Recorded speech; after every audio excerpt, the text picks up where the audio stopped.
कक्षा 10 के सभी प्यारे विद्यार्थियों का आज के इस वीडियो में हार्दिक स्वागत और अभिनंदन। उम्मीद करता हूं कि आप सभी स्वस्थ होंगे, मस्त होंगे और आपकी बोर्ड परीक्षा 2025 की तैयारी बहुत ही शानदार चल रही होगी।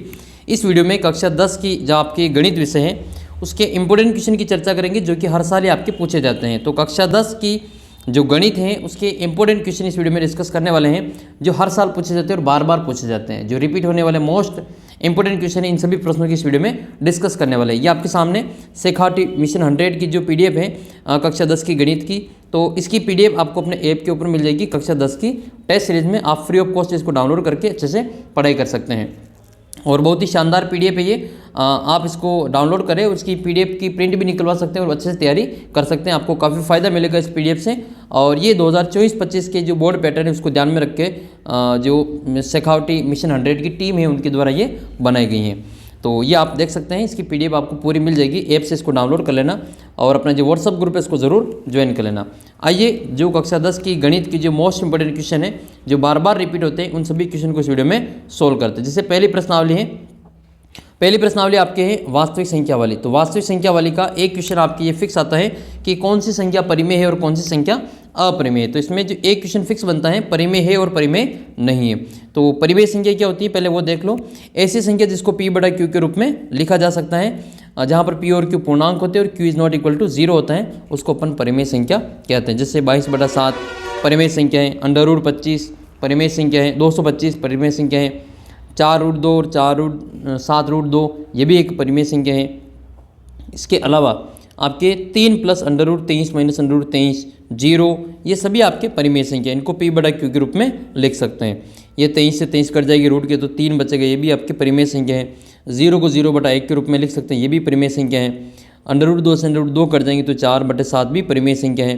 225 ये 15 के वर्ग है तो 15 को 15/1 लिख लेंगे और 22/7 आपकी वैसे ही परिमेय संख्या है। लेकिन अगर आपके पाई पूछे कि पाई कैसी संख्या है तो पाई आपके अपरिमेय संख्या है। याद रखना पाई एक अपरिमेय संख्या है। तो कौन सी अपरिमेय संख्या होती है तो जिसको P/Q के रूप में नहीं लिखा जा सकता वो अपरिमेय संख्या होती हैं। जैसे √3 है, √2 है, पाई है, 1/√2 है, 2 - √5 है, 2 + √2 है, ये सभी। तो आपके एक क्वेश्चन ये आएगा कि इनमें से कौन सी अपरिमेय संख्या नहीं है, यानी कि वो परिमेय संख्या है। अपरिमेय नहीं का मतलब कि वो परिमेय संख्या है। जैसे √10 तो ये आपके अपरिमेय संख्या है, √24 भी अपरिमेय संख्या है, √35 भी अपरिमेय संख्या है। लेकिन जो √121 है ये 11 का वर्ग है 121, इसका मतलब इसको √121 को 11 लिख सकेंगे, तो ये अपरिमेय नहीं है। तो इसका उत्तर क्या हो जाएगा, चौथा ऑप्शन √121 एक अपरिमेय संख्या नहीं है, ये परिमेय है।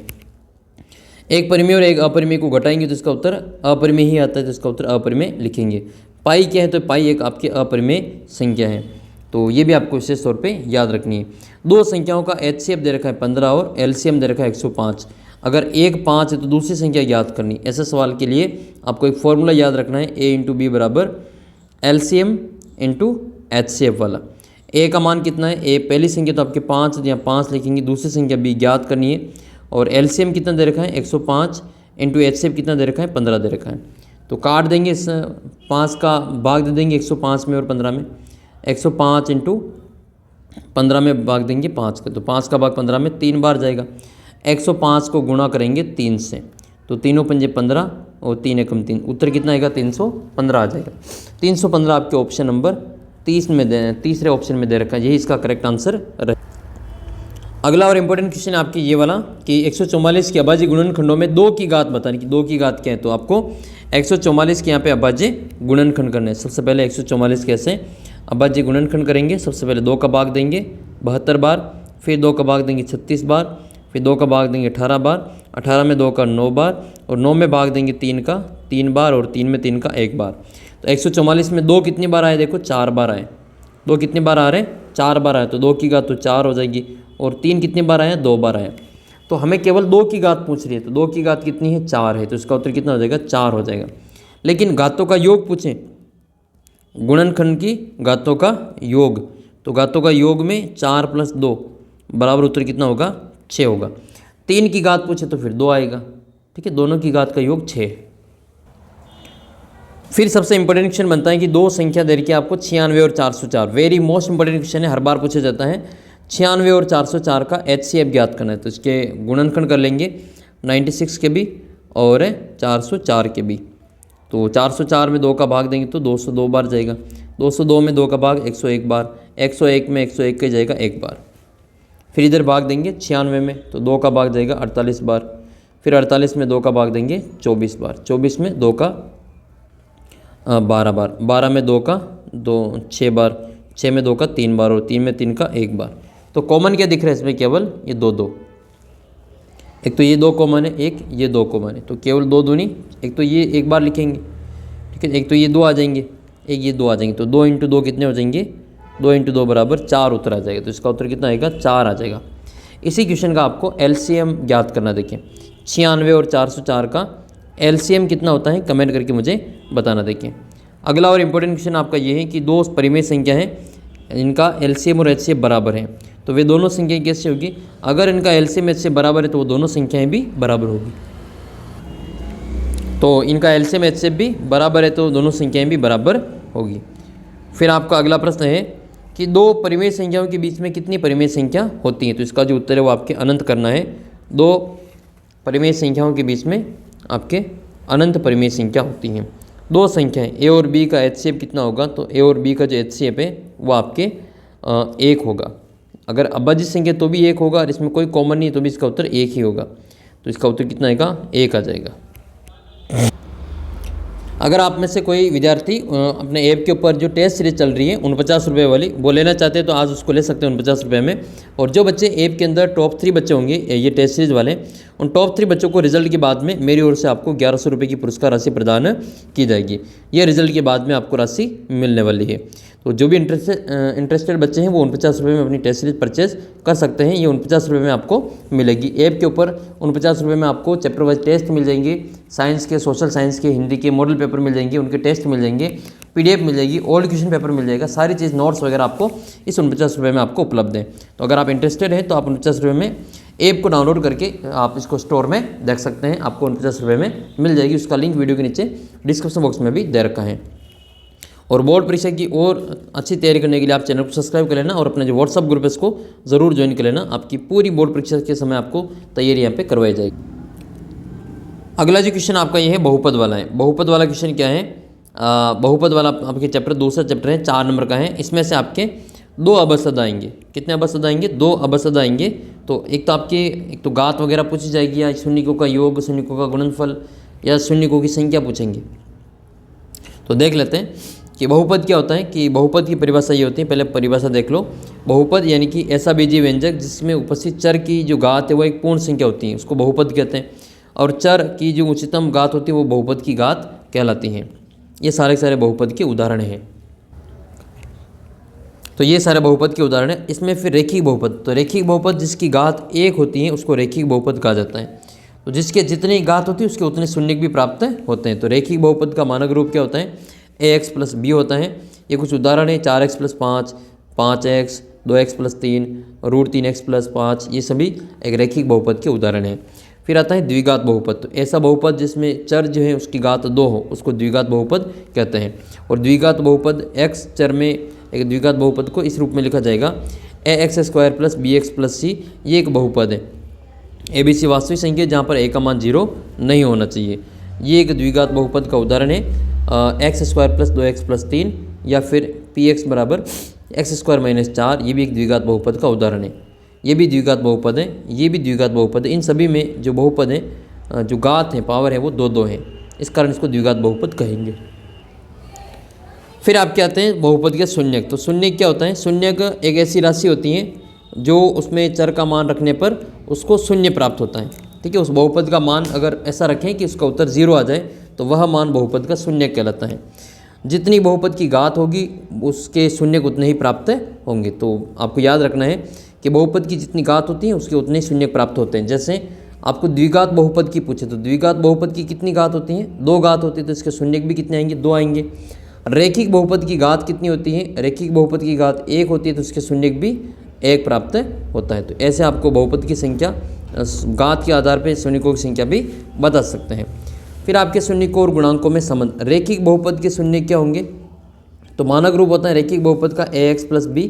इसका जो शून्यक है वो क्या हो जाएगा, माइनस का बी बटे में ए, ये इसका शून्यक होता है। एक्स का मान ज्ञात करेंगे तो ये लिखेंगे इसको माइनस का बी बटा ए।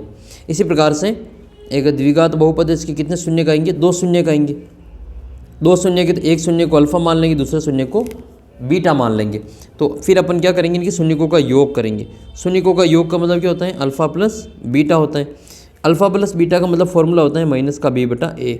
ये माइनस का बी, ये बी क्या है, ये बी जो है वो आपके यहाँ पे एक्स का गुणांक है। बी क्या है, एक्स का गुणांक है, और ए क्या है, ये एक्स स्क्वायर का गुणांक है।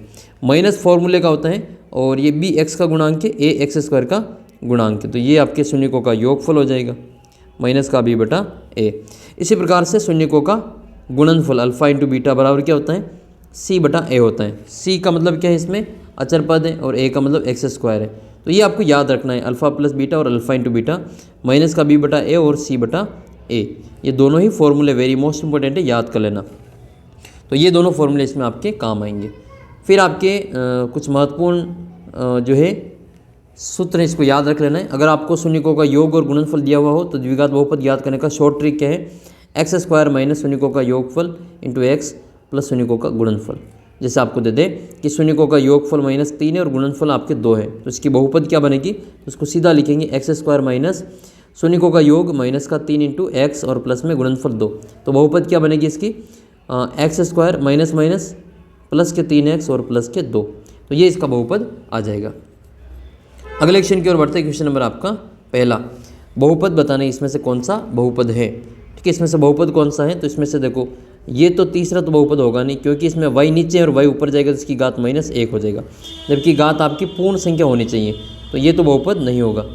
√x है तो इसका मतलब x के ऊपर अंडर रूट है, तो अंडर रूट का मतलब घात 1/2 होती है, तो ये भी आपके बहुपद नहीं होगा।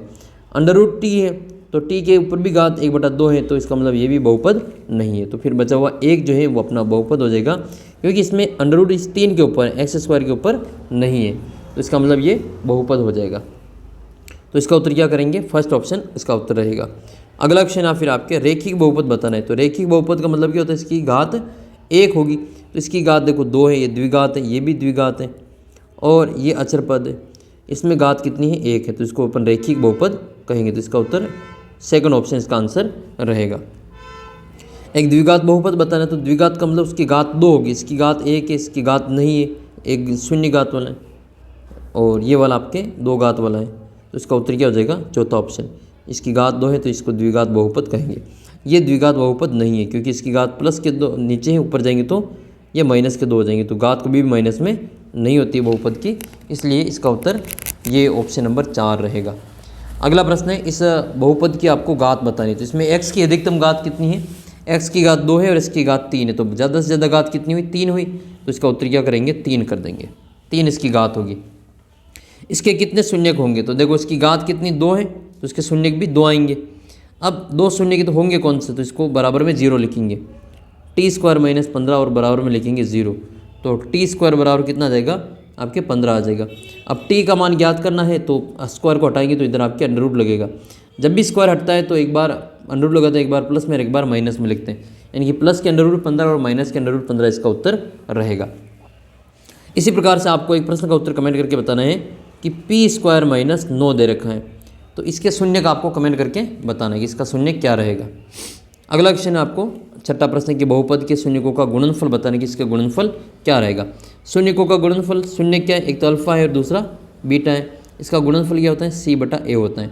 c का मान कितना है, ये c है और a का मान a है, तो c/a हो जाएगा, तो c/a इसका करेक्ट आंसर होगा, चौथा ऑप्शन। जबकि माइनस का b/a होता है, ये आपके शून्यकों का योगफल होता है, अल्फा प्लस बीटा होता है। तो ये भी क्वेश्चन आपको अच्छे से याद रखना है। अगर आपके ऐसा क्वेश्चन आ जाए कि 1/α प्लस 1/बीटा का मान ज्ञात कीजिए, तो बहुत आसान क्वेश्चन है ये। इसका मान ज्ञात करने के लिए पहले इसका एलसीएम ले लेंगे, अल्फा इंटू बीटा। जब ये अल्फा का भाग दें तो बीटा बचेगा, और बीटा का भाग दें तो अल्फा बचेगा, तो ऊपर क्या आएगा, अल्फा प्लस बीटा आएगा। कुछ नहीं करना है, ऊपर शून्यकों का योग लिखना, नीचे शून्यकों का गुणनफल लिखना, और इसका उत्तर आपके आ जाएगा। बहुत ही आसान क्वेश्चन है ये, पूछा जाता है।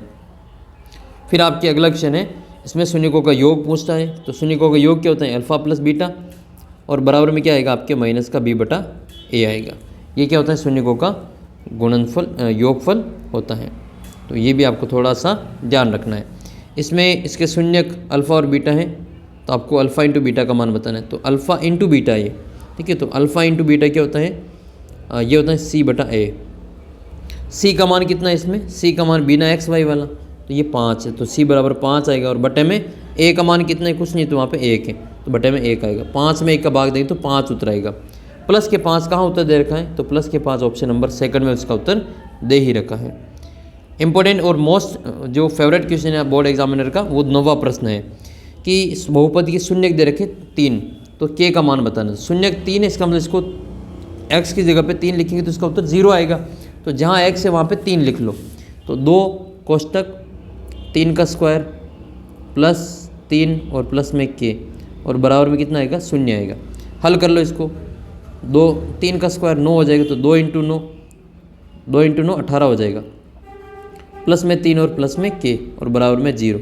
18 और 3 कितने होते हैं, 21 होते हैं। तो 21 प्लस के बराबर में 0, तो के बराबर क्या आ जाएगा, प्लस के 21 उधर जाएंगे तो माइनस का 21 आएगा। माइनस के 21 ऑप्शन नंबर 4 में दे रखा है। वेरी मोस्ट इंपोर्टेंट क्वेश्चन है आपके 12वां, एक द्विघात बहुपद के कितने अधिकतम शून्यक हो सकते हैं। तो द्विघात बहुपद की शून्य कोई संख्या है, तो इसमें उत्तर प्रश्न में ही छुपा हुआ है। द्विघात बहुपद की घात 2 है, तो इसके शून्यक भी 2 आएंगे। अगर कोई रेखिक बहुपद होता है, तो रेखिक बहुपद की घात कितनी होती है, रेखिक बहुपद की जो घात होती है वो 1 होती है, तो इसका शून्यक भी कितना आता है, 1 ही शून्यक आता है। इसका जीरोज, नंबर ऑफ जीरोज वो भी आपका 1 ही होगा। तो ये क्वेश्चन आपको अच्छे से याद रखना है। फिर आपके अगला जो चैप्टर है वो दूसरा चैप्टर के बाद में तीसरा चैप्टर जो कि 4 नंबर का है। 2 अबसद आएंगे इसमें से, और एक क्वेश्चन आपके लघुतरात्मक आएगा। और ठीक है, इस प्रकार से आपके इसमें जो क्वेश्चन है ये 2 नंबर का होगा लघुतरात्मक, और एक अबसद वाला 2 क्वेश्चन। तो 2 और 2 4 क्वेश्चन आएंगे इसमें से। एक तो 2 नंबर का आएगा, और एक आपके 1-1 नंबर के 2 क्वेश्चन आएंगे। तो बड़ा क्वेश्चन इसमें से नहीं बनेगा। तो पहले देख लेते हैं कि रेखिक समीकरण किसको कहते हैं। रेखिक समीकरण का मतलब ऐसा समीकरण जिसकी घात कितनी हो, 1 हो, उसको रेखिक समीकरण कहते हैं। 2 चर वाला रेखिक समीकरण क्या होता है, जब समीकरण में 2 चर उपस्थित हो और दोनों की घात 1-1 हो। 2 समीकरण में 2 चर हो और दोनों की घात 1-1 हो, तो उसको 2 चर वाला रेखिक समीकरण कहते हैं।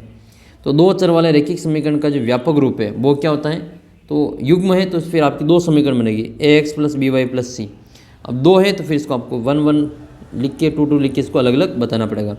यह आपके 2 चर वाले रेखिक समीकरण का फर्स्ट का सूत्र है, ये सेकंड वाला हो जाएगा। a2x + b2y + c2 = 0।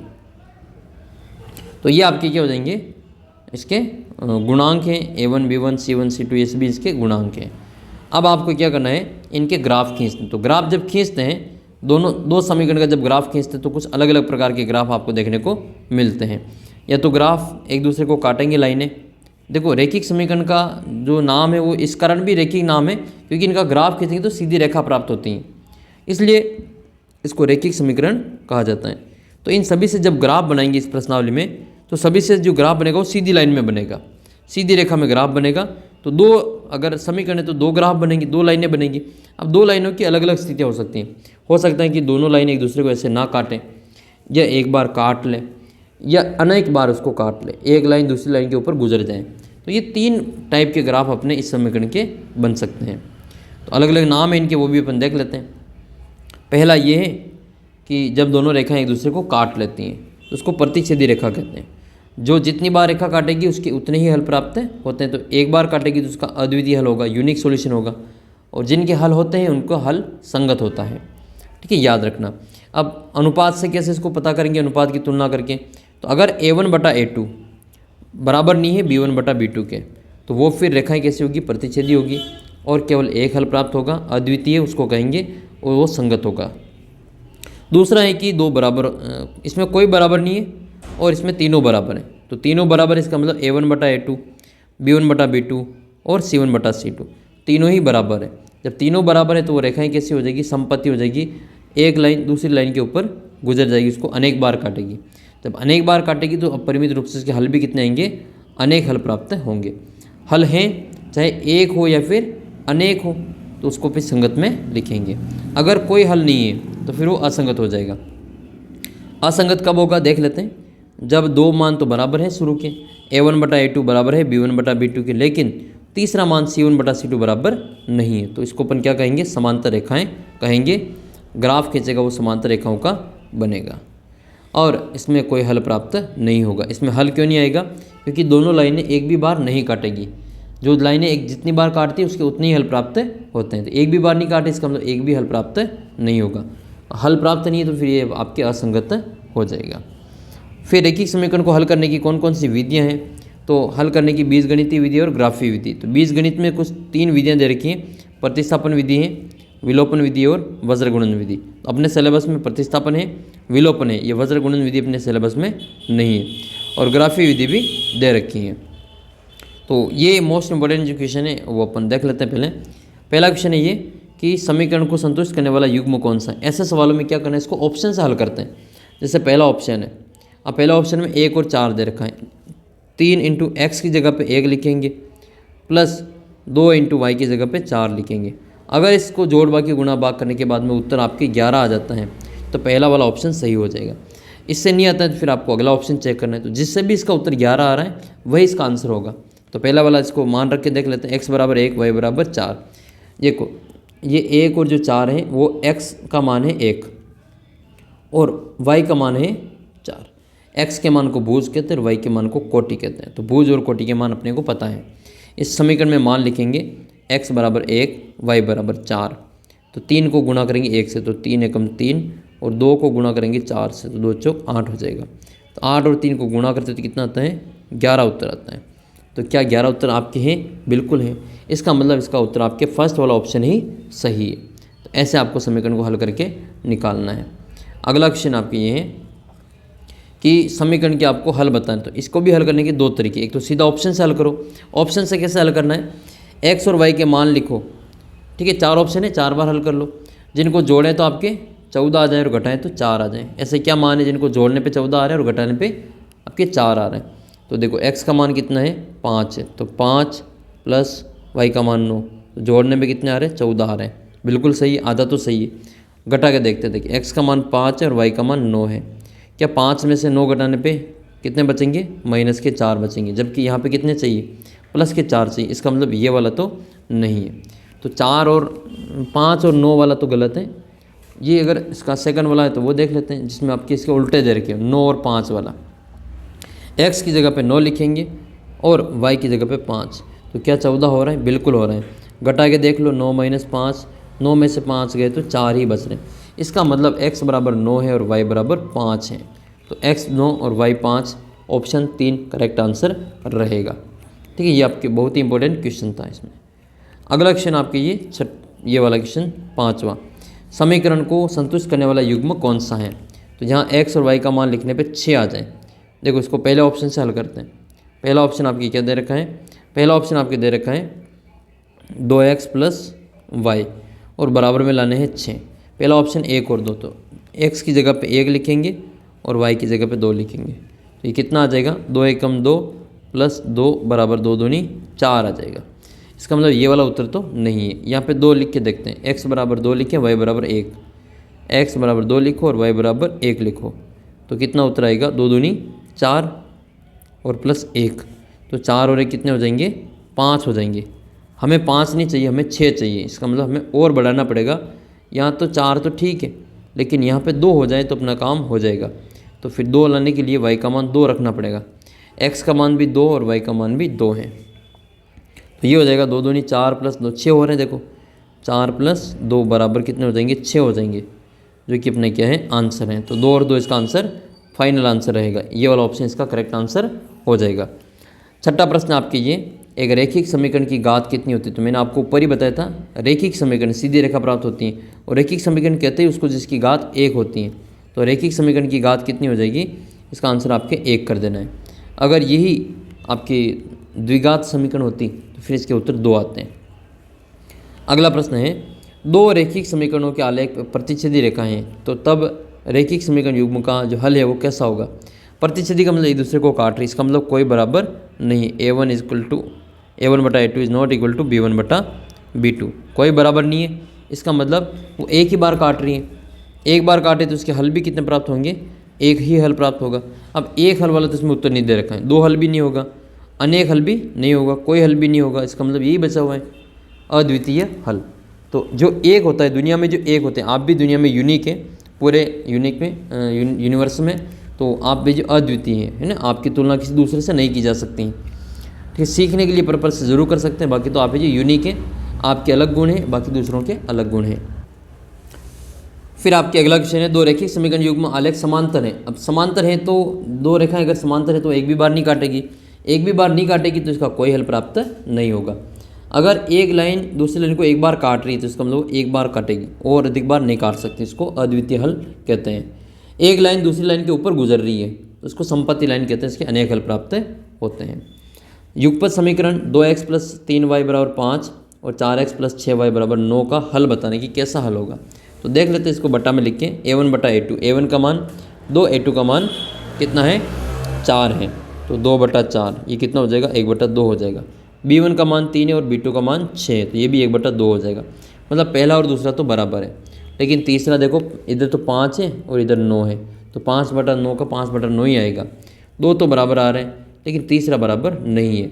हमने तीन चीज़ें देखी, जिसके तीनों ही बराबर हो उसके अनेक हल होते हैं, जिसमें कोई बराबर नहीं होता उसमें अद्वितीय हल होते हैं, लेकिन जिसमें दो बराबर होते हैं शुरू के उसका कोई हल प्राप्त नहीं होगा। तो इसका उत्तर क्या हो जाएगा, आपके दो हल प्राप्त हो जाएंगे। अब दो हल होने का मतलब क्या है कि ये समांतर हैं।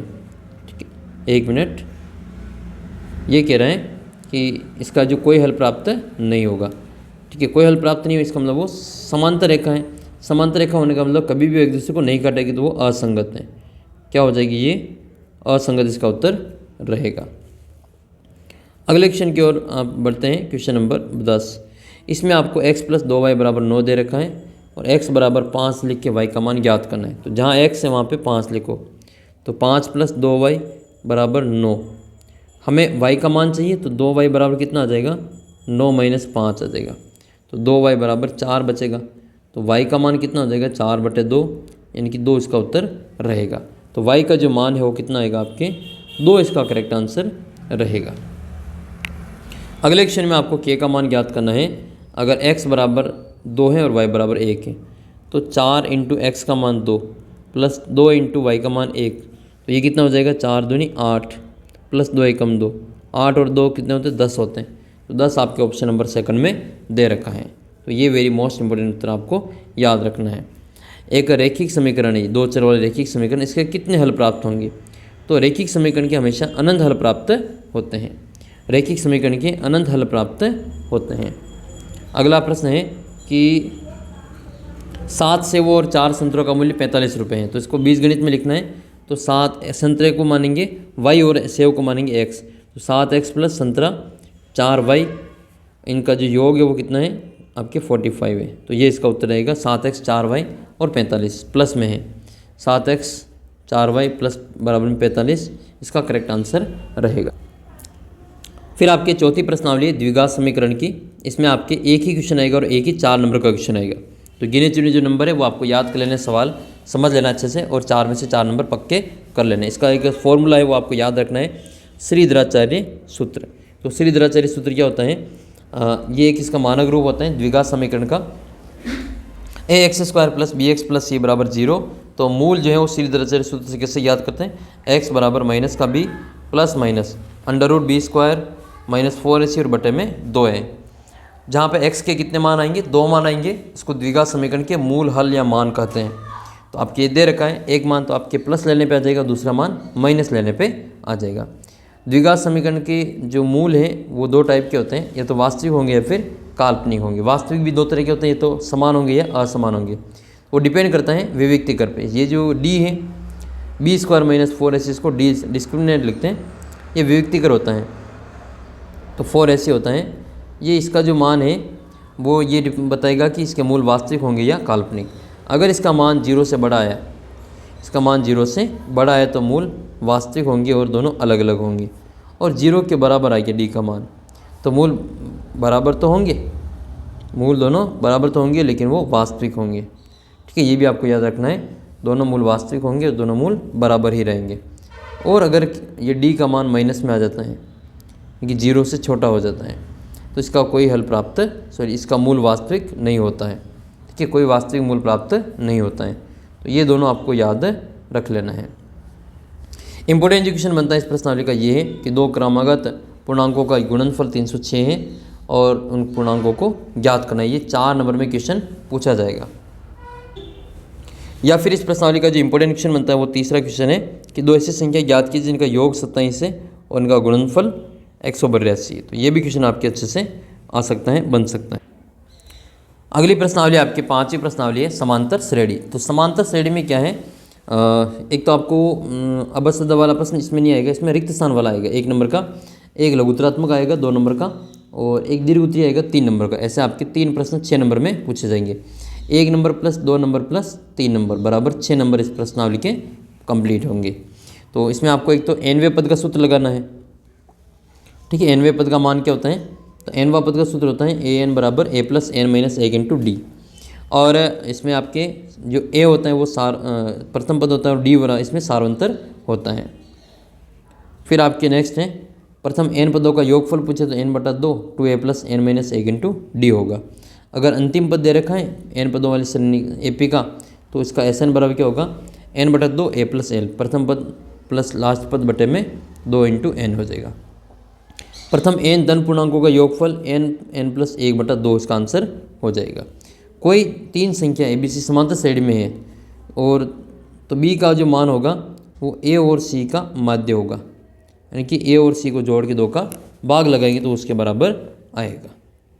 फिर आपके अगला प्रश्न है ये, इसमें आपको क्या करना है, इस AP का आपको एक तो प्रथम पद बताना है, एक इसका सार्वंतर बताना है। तो प्रथम पद तो शुरू का हो जाएगा 3/2 आ जाएगा। सार्वंतर ज्ञात करना है तो दूसरे पद में पहले पद को घटा लेंगे। दूसरा पद 1/2 है तो पहला पद 3/2 है। दूसरा पद कितना है 1/2, इसमें से घटाएंगे 3/2। एलसीएम कितना आएगा 3 आएगा, जब 2 आएगा एलसीएम, 2 के 2 और 2 के 2 तो सेम ही है तो ऊपर वाले को वैसे ही लिख लेंगे 1 - 3। 1 में से 3 गया तो माइनस के 2 बचेंगे, माइनस के 2/2 यानी कि माइनस का 1। तो डी का मान कितना आएगा माइनस का 1 आ जाएगा। वेरी मोस्ट इंपॉर्टेंट क्वेश्चन बनता है और ये बार बार पूछा भी जाता है। फिर आपके जो अगला प्रश्न बनता है रिक्त स्थान वाला वो ये है कि यदि 10 m और -2 का समांतर श्रेणी में है तो m का मान ज्ञात करना है। तो m का मान ज्ञात करने के लिए देखो ये a b और c दे रखा है। अगर ये AP में है तो b का मान क्या होगा, b का मान जो होगा वो a प्लस c का आधा होगा जोड़ का। तो a प्लस c करेंगे तो 8 बचेंगे, ये 10 - 2 ये हो जाएगा आपके 10 प्लस माइनस के 2 और बटे में 2। तो 10 में से 2 गए तो आपके 8 बचेंगे और बटे में 2। 8 में 2 का भाग देंगे तो 4 उत्तर आएगा। तो इसका उत्तर कितना आएगा m का 4 इसका करेक्ट आंसर रहेगा। इसी प्रकार से ये वाला क्वेश्चन इंपॉर्टेंट बनता है आपके इस AP का आपको 11वां पद ज्ञात करना। तो पहला पद कितना है -3, D का मान कितना आएगा तो D का मान आ जाएगा आपके A2 - A1, 1/2 -3 तो माइनस माइनस प्लस हो जाएगा बटे में 1। तो एलसीएम कितना आएगा 2, इसका भाग एक बार 1 को -1 से करें तो माइनस का 1 प्लस 1 का भाग 2 बार 2 को 3 से करें तो 6। तो ये कितने हो जाएंगे -5 हो जाएंगे। अब प्लस के 5 क्योंकि 6 बड़े हैं तो इसका D का मान 5/2 आएगा। तो D का मान आइए हमारे पास में 5/2। अब इसका फॉर्मूला लिखेंगे। nवें पद का फॉर्मूला क्या होता है an बराबर a plus n minus 1 into D. पहला पद आपके माइनस का 3, n का मान 11 है, -1 इंटू डी का मान 5/2 है। उसको लिखेंगे मान इसमें तो माइनस का 3 10 11 में से 1 जाएगा तो 10 और 5/2 बचेंगे। हमारे पास में 5 2 को काट देंगे 10 5 बार, बचेंगे हमारे पास में -3 और प्लस में 5 बन 25। -3 प्लस के 25 कितने बचेंगे प्लस के 22 बचेंगे। तो ये इसका 22 इसका आंसर रहेगा। फिर आपके इंपॉर्टेंट क्वेश्चन बनता है कि एक आपके अंतिम पद दे रखा है और पहला पद दे रखा है और पदों की संख्या पता है तो इसका फॉर्मूला क्या होगा योगफल का। तो SN बराबर n/2 a प्लस l इसका उत्तर रहता है। प्रथम 10 प्राकृत संख्याओं का योगफल कितना है तो प्राकृत संख्या 10 है तो n बराबर कितना आएगा 10 आएगा। फॉर्मूला क्या है इसका n कोष्टक n + 1 और बटे में 2। n की जगह पे 10 लिखेंगे तो 10 कोष्टक 10 + 1 और बटे में 2, 10 और 1 11 हो जाएगा। तो 10 × 11/2, 2 का भाग 11 10 में जाएगा 5 बार तो आपके 5 × 11 आएंगे। 11 पंजे कितने होते हैं 55 होते हैं। तो इसका जो उत्तर है वो कितना आएगा आपके 55 आंसर रहेगा। तो n का मान 10, तो इसका उत्तर कितना आएगा, योगफल 55 आएगा। फिर आपकी अगली प्रश्नावली है त्रिभुज वाली। त्रिभुज वाली प्रश्नावली जो है आपके 4 नंबर की प्रश्नावली, ये छठी प्रश्नावली। 2 तो अबसदा वाले आएंगे और एक प्रश्न बड़ा आएगा 2 नंबर का, तो 3 प्रश्न आएंगे 4 नंबर में। तो अबसदा वाले प्रश्न आपके आएंगे और एक आपके 2 नंबर का बड़ा क्वेश्चन पूछा जाएगा। तो सबसे पहले देख लेते हैं कि समरूप आकृतियाँ होती क्या है। तो समरूप आकृतियाँ वे आकृतियाँ होती हैं जिसके आकार और बराबर होते हैं लेकिन इनका माप समान नहीं होता है। ज़रूरी नहीं है बराबर हो, लेकिन उसको आकार है वो सेम ही होता है। मतलब शेप तो सेम होती है लेकिन साइज़ सेम होना ज़रूरी नहीं है। शेप इसकी सेम नहीं होती हैं, तो उसको अपन क्या कहेंगे, समरूप, जो सिमिलर उसको कहा जाता है। समरूप बहुभुज का क्या मतलब है, तो समान भुजाओं वाले बहुभुज परस्पर समरूप बहुभुज कहलाते हैं अगर उनकी संगत कोण बराबर है और उनकी संगत भुजाएं बराबर अनुपात में हैं। तो व्रत हो गया, वर्ग हो गया, समबाहु त्रिभुज हो गया, रेखाखंड हो गया, ये परस्पर कैसे होते हैं, समरूप होते हैं। याद रखना, ये नाम दे रखें, व्रत, वर्ग, समबाहु त्रिभुज, रेखाखंड और समरूप, ये सभी समरूप होते हैं। 2 समान कोणिक त्रिभुजों में संगत भुजाओं का अनुपात भी हमेशा समान होता है। एक इसमें आपको थेल्स प्रमेय याद रखनी है, आधारभूत अनुपातिक प्रमेय। किसी त्रिभुज की एक भुजा के समांतर, ये एक त्रिभुज है ABC, ठीक है, इसमें एक भुजा के समांतर, इस BC के समांतर अन्य 2 भुजाओं को प्रतिच्छेद करती हुई एक अन्य रेखा DE खींची जाए, तो यह जो रेखा DE है वो अन्य 2 भुजाओं को बराबर अनुपात में विभाजित करती हैं। यानी कि अगर DE BC के समांतर हैं तो ये AD और DB और AE और EC इनका जो अनुपात है वो सेम होगा। यही हमारी थेल्स प्रमेय होती है।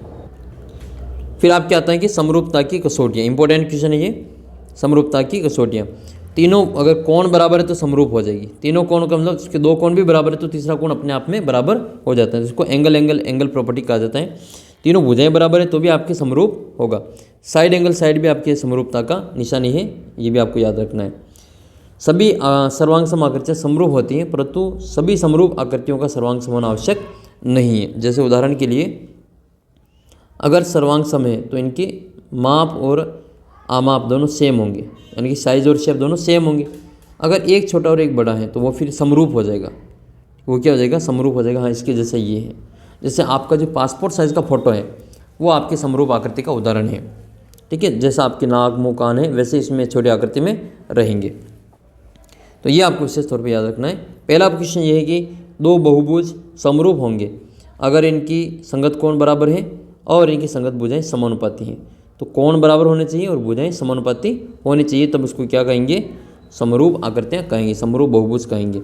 कौन सी समरूपता की कसौटी नहीं है, तो देखो समरूपता की कौन सी कसौटी नहीं है, तो ये हो जाएगा आपके एंगल साइड और साइड एंगल साइड, लेकिन एंगल साइड एंगल नहीं रहेगा। तो इसका उत्तर आपके ऑप्शन नंबर द इसमें आंसर हो जाएगा। नेक्स्ट आपके किस प्रकार के त्रिभुज सदैव समरूप होते हैं, तो समबाहु त्रिभुज होते हैं वो हमेशा ही समरूप होते हैं, ये भी आपको याद रखना है। इसमें आपके ये कहा जा रहा है कि डी जो है वो ये वाली लाइन इस BC के समांतर है। अगर ये इसके समांतर हैं तो AD और DB, AE और EC इनका अनुपात भी सेम होगा, ठीक है। तो AD बटा DB और AE बटा EC, तो ये हो जाएगा आपके AD बटे DB और इधर आएगा आपके AE बटे EC। इनके मान लिख लेंगे। AD का मान कितना है 1.5, DB का मान कितना है 3, बराबर में AE का मान 1 और बटे में बैठा हुआ है EC। तो EC की ही लंबाई फाइंड करनी है, तो क्या करेंगे, इसका पॉइंट हटाएंगे और बटे में आ जाएगा 0। तो E का मान ज्ञात करने के लिए इनको क्रॉस गुणा करेंगे, तो ये तो 30 का 30 ही रहेगा, EC और 15 गुणा हो जाएंगे, तो 15 EC बराबर 30 हो जाएगा। EC का मान ज्ञात करना है तो 15 को 30 के भाग में ले जाएंगे, तो भाग कितनी बार चला जाएगा, 2 बार चला जाएगा। तो इसका जो उत्तर है फाइनल उत्तर वो कितनी बार आए, क्या आंसर आएंगे, 2 आंसर इसका उत्तर रहने वाला है। अगला प्रश्न आपका ये है कि 2 त्रिभुज समरूप हैं, ये कॉन्ग्रुएंट का निशान है ये, तो उनमें कौन सा कथन असत्य है वो बताएं, गलत बताने की कौन सा असत्य है। देखो अगर समरूप है तो P के बराबर में आपके एक कोण होगा, कोण B के बराबर में Q होगा और C के बराबर में R होगा, ये तो इसमें से है। तो क्या C के बराबर में R है, बिल्कुल हो सकता है। क्या B के बराबर में Q होगा, तो हो सकता है। यानी कि A और D तो सही है अपना, या तो गलत आपके AC बराबर QR होगा या BC बराबर QR होगा। तो पहले AC का देख लेते हैं। तो AC बराबर क्या हो जाएगा, ये AC है, AC 1 मिनट, ये AC है और इधर है अपना BC, ये QR, 1 मिनट, QR तो इसमें नहीं है, सॉरी, इसको वापस देखते हैं। ये मैंने ऊपर वाले में देख लिया, त्रिभुज ये रहा आपके। तो AC जो है वो AC है, ये PR के बराबर होता है। AC किसके बराबर होता है, PR के बराबर होता है। पहला तीसरा और पहला तीसरा बराबर रहेंगे। तो ये AC QR के बराबर नहीं होगी, ये PR के बराबर। तो ये वाला उत्तर गलत दे रखा है और गलत ही आपको निकालना है। तो ये आपका उत्तर C वाला सही हो जाएगा। फिर आपके अगली प्रश्नावली है 7वीं प्रश्नावली। 7वीं प्रश्नावली में आपके ये प्रश्नावली टोटल 7 नंबर की है और इसमें क्वेश्चन कौन कौन सा आएंगे, अवस्था का एक रिक्त स्थान का, एक लघुत्तरात्मक प्रश्न आएगा 2 नंबर का, एक 3 नंबर का आएगा दीर्घ उत्तरीय प्रश्न। टोटल 7 नंबर के 1 2 3 4 क्वेश्चन इसमें पूछे जाएंगे। तो पहला अवस्था का क्वेश्चन क्या बन सकता है, मूल बिंदु के निर्देशांक लिखिए। तो मूल बिंदु के निर्देशांक क्या होते हैं, 0,0। और अगला प्रश्न है निर्देशांक की भुज और कोटि बताएं। तो भुज क्या होता है, x के मान को भुज कहते हैं। तो भुज का मान तो माइनस का x 1 है, कोटि का मान अपना 1 है। तो -1 और 1, यानी कि -1 और 1, ऑप्शन नंबर जो 1 है वो इसका करेक्ट आंसर रहेगा। अगला जो क्वेश्चन है इसमें आपको ये वाला चौथा क्वेश्चन इंपॉर्टेंट है। इस बिंदु की y अक्ष से दूरी बतानी है।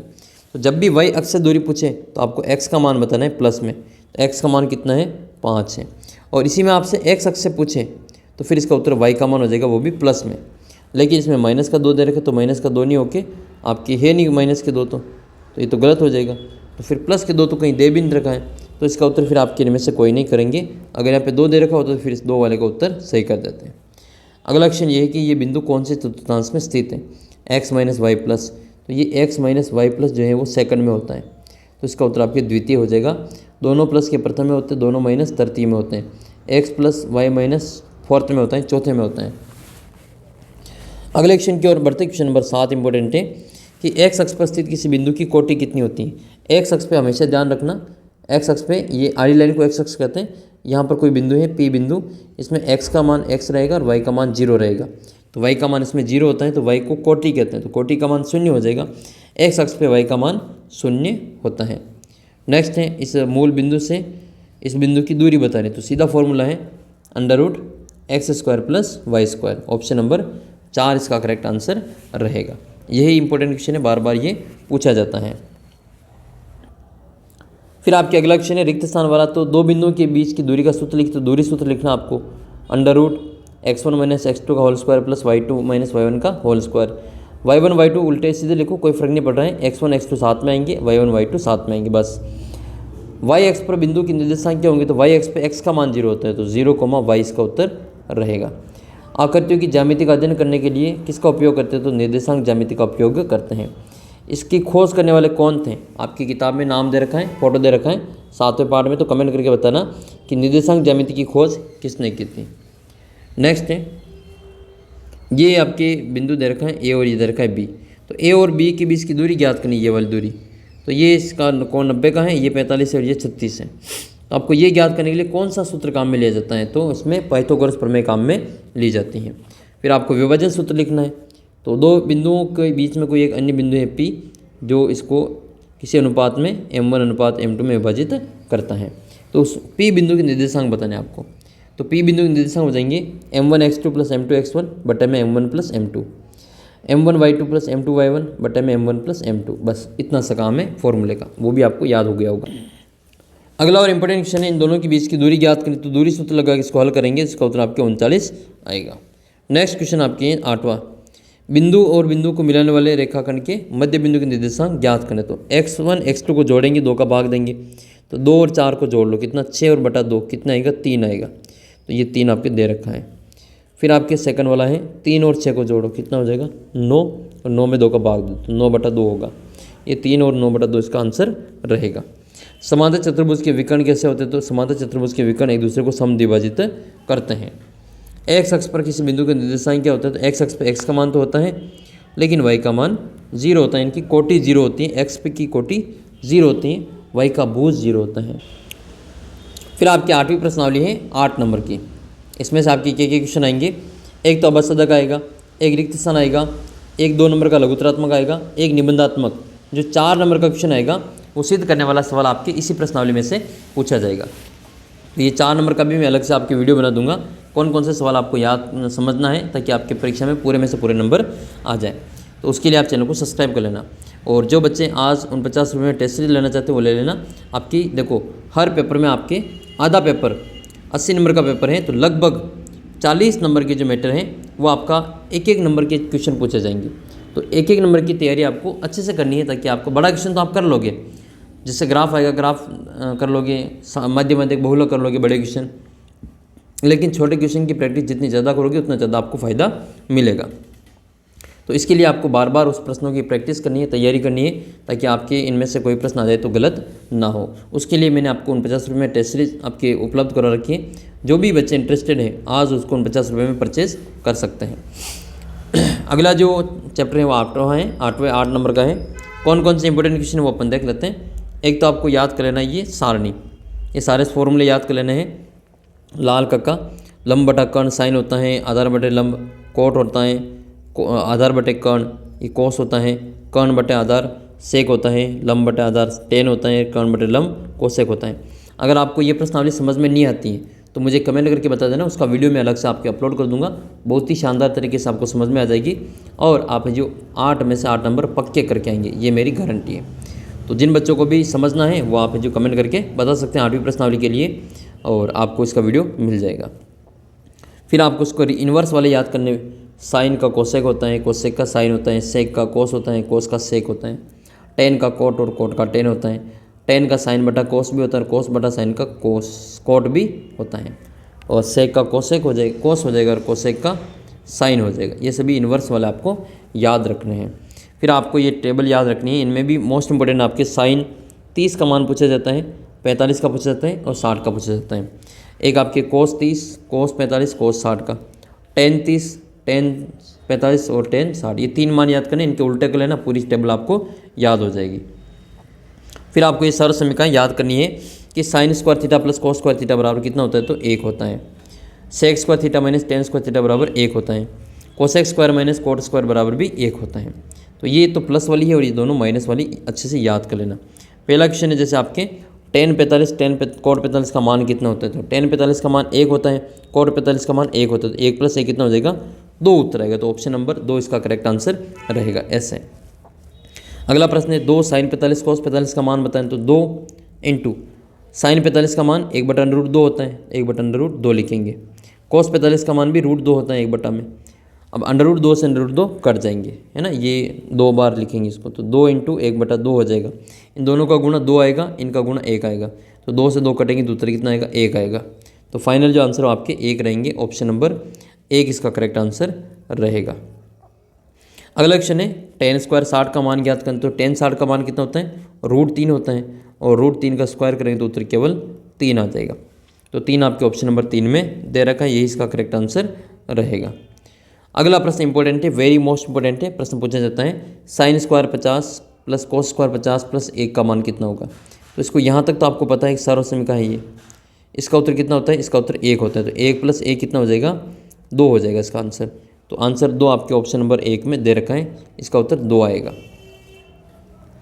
अगले क्वेश्चन की ओर बढ़ते हैं। क्वेश्चन नंबर आपके 8वां, ये इंपॉर्टेंट क्वेश्चन है। 9 सेक स्क्वायर ए माइनस 9 टेन स्क्वायर ए ये किसके बराबर है, तो इसमें से 9 कॉमन निकाल लेंगे तो क्या बचेगा हमारा, sec square minus tan square, और ये 1 के बराबर होता है। इसका मान sec square minus tan square ये 1 के बराबर होता है, तो इसका उत्तर 9 × 1 हो जाएगा, 9 एकम 9 इसका उत्तर रहेगा।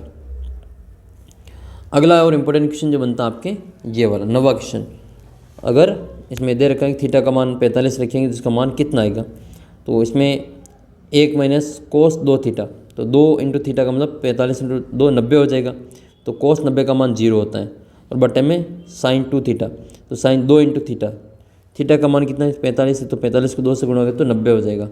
तो 1 माइनस 0 और बटे में 1, 1/1 बराबर 1 इसका आंसर रहेगा।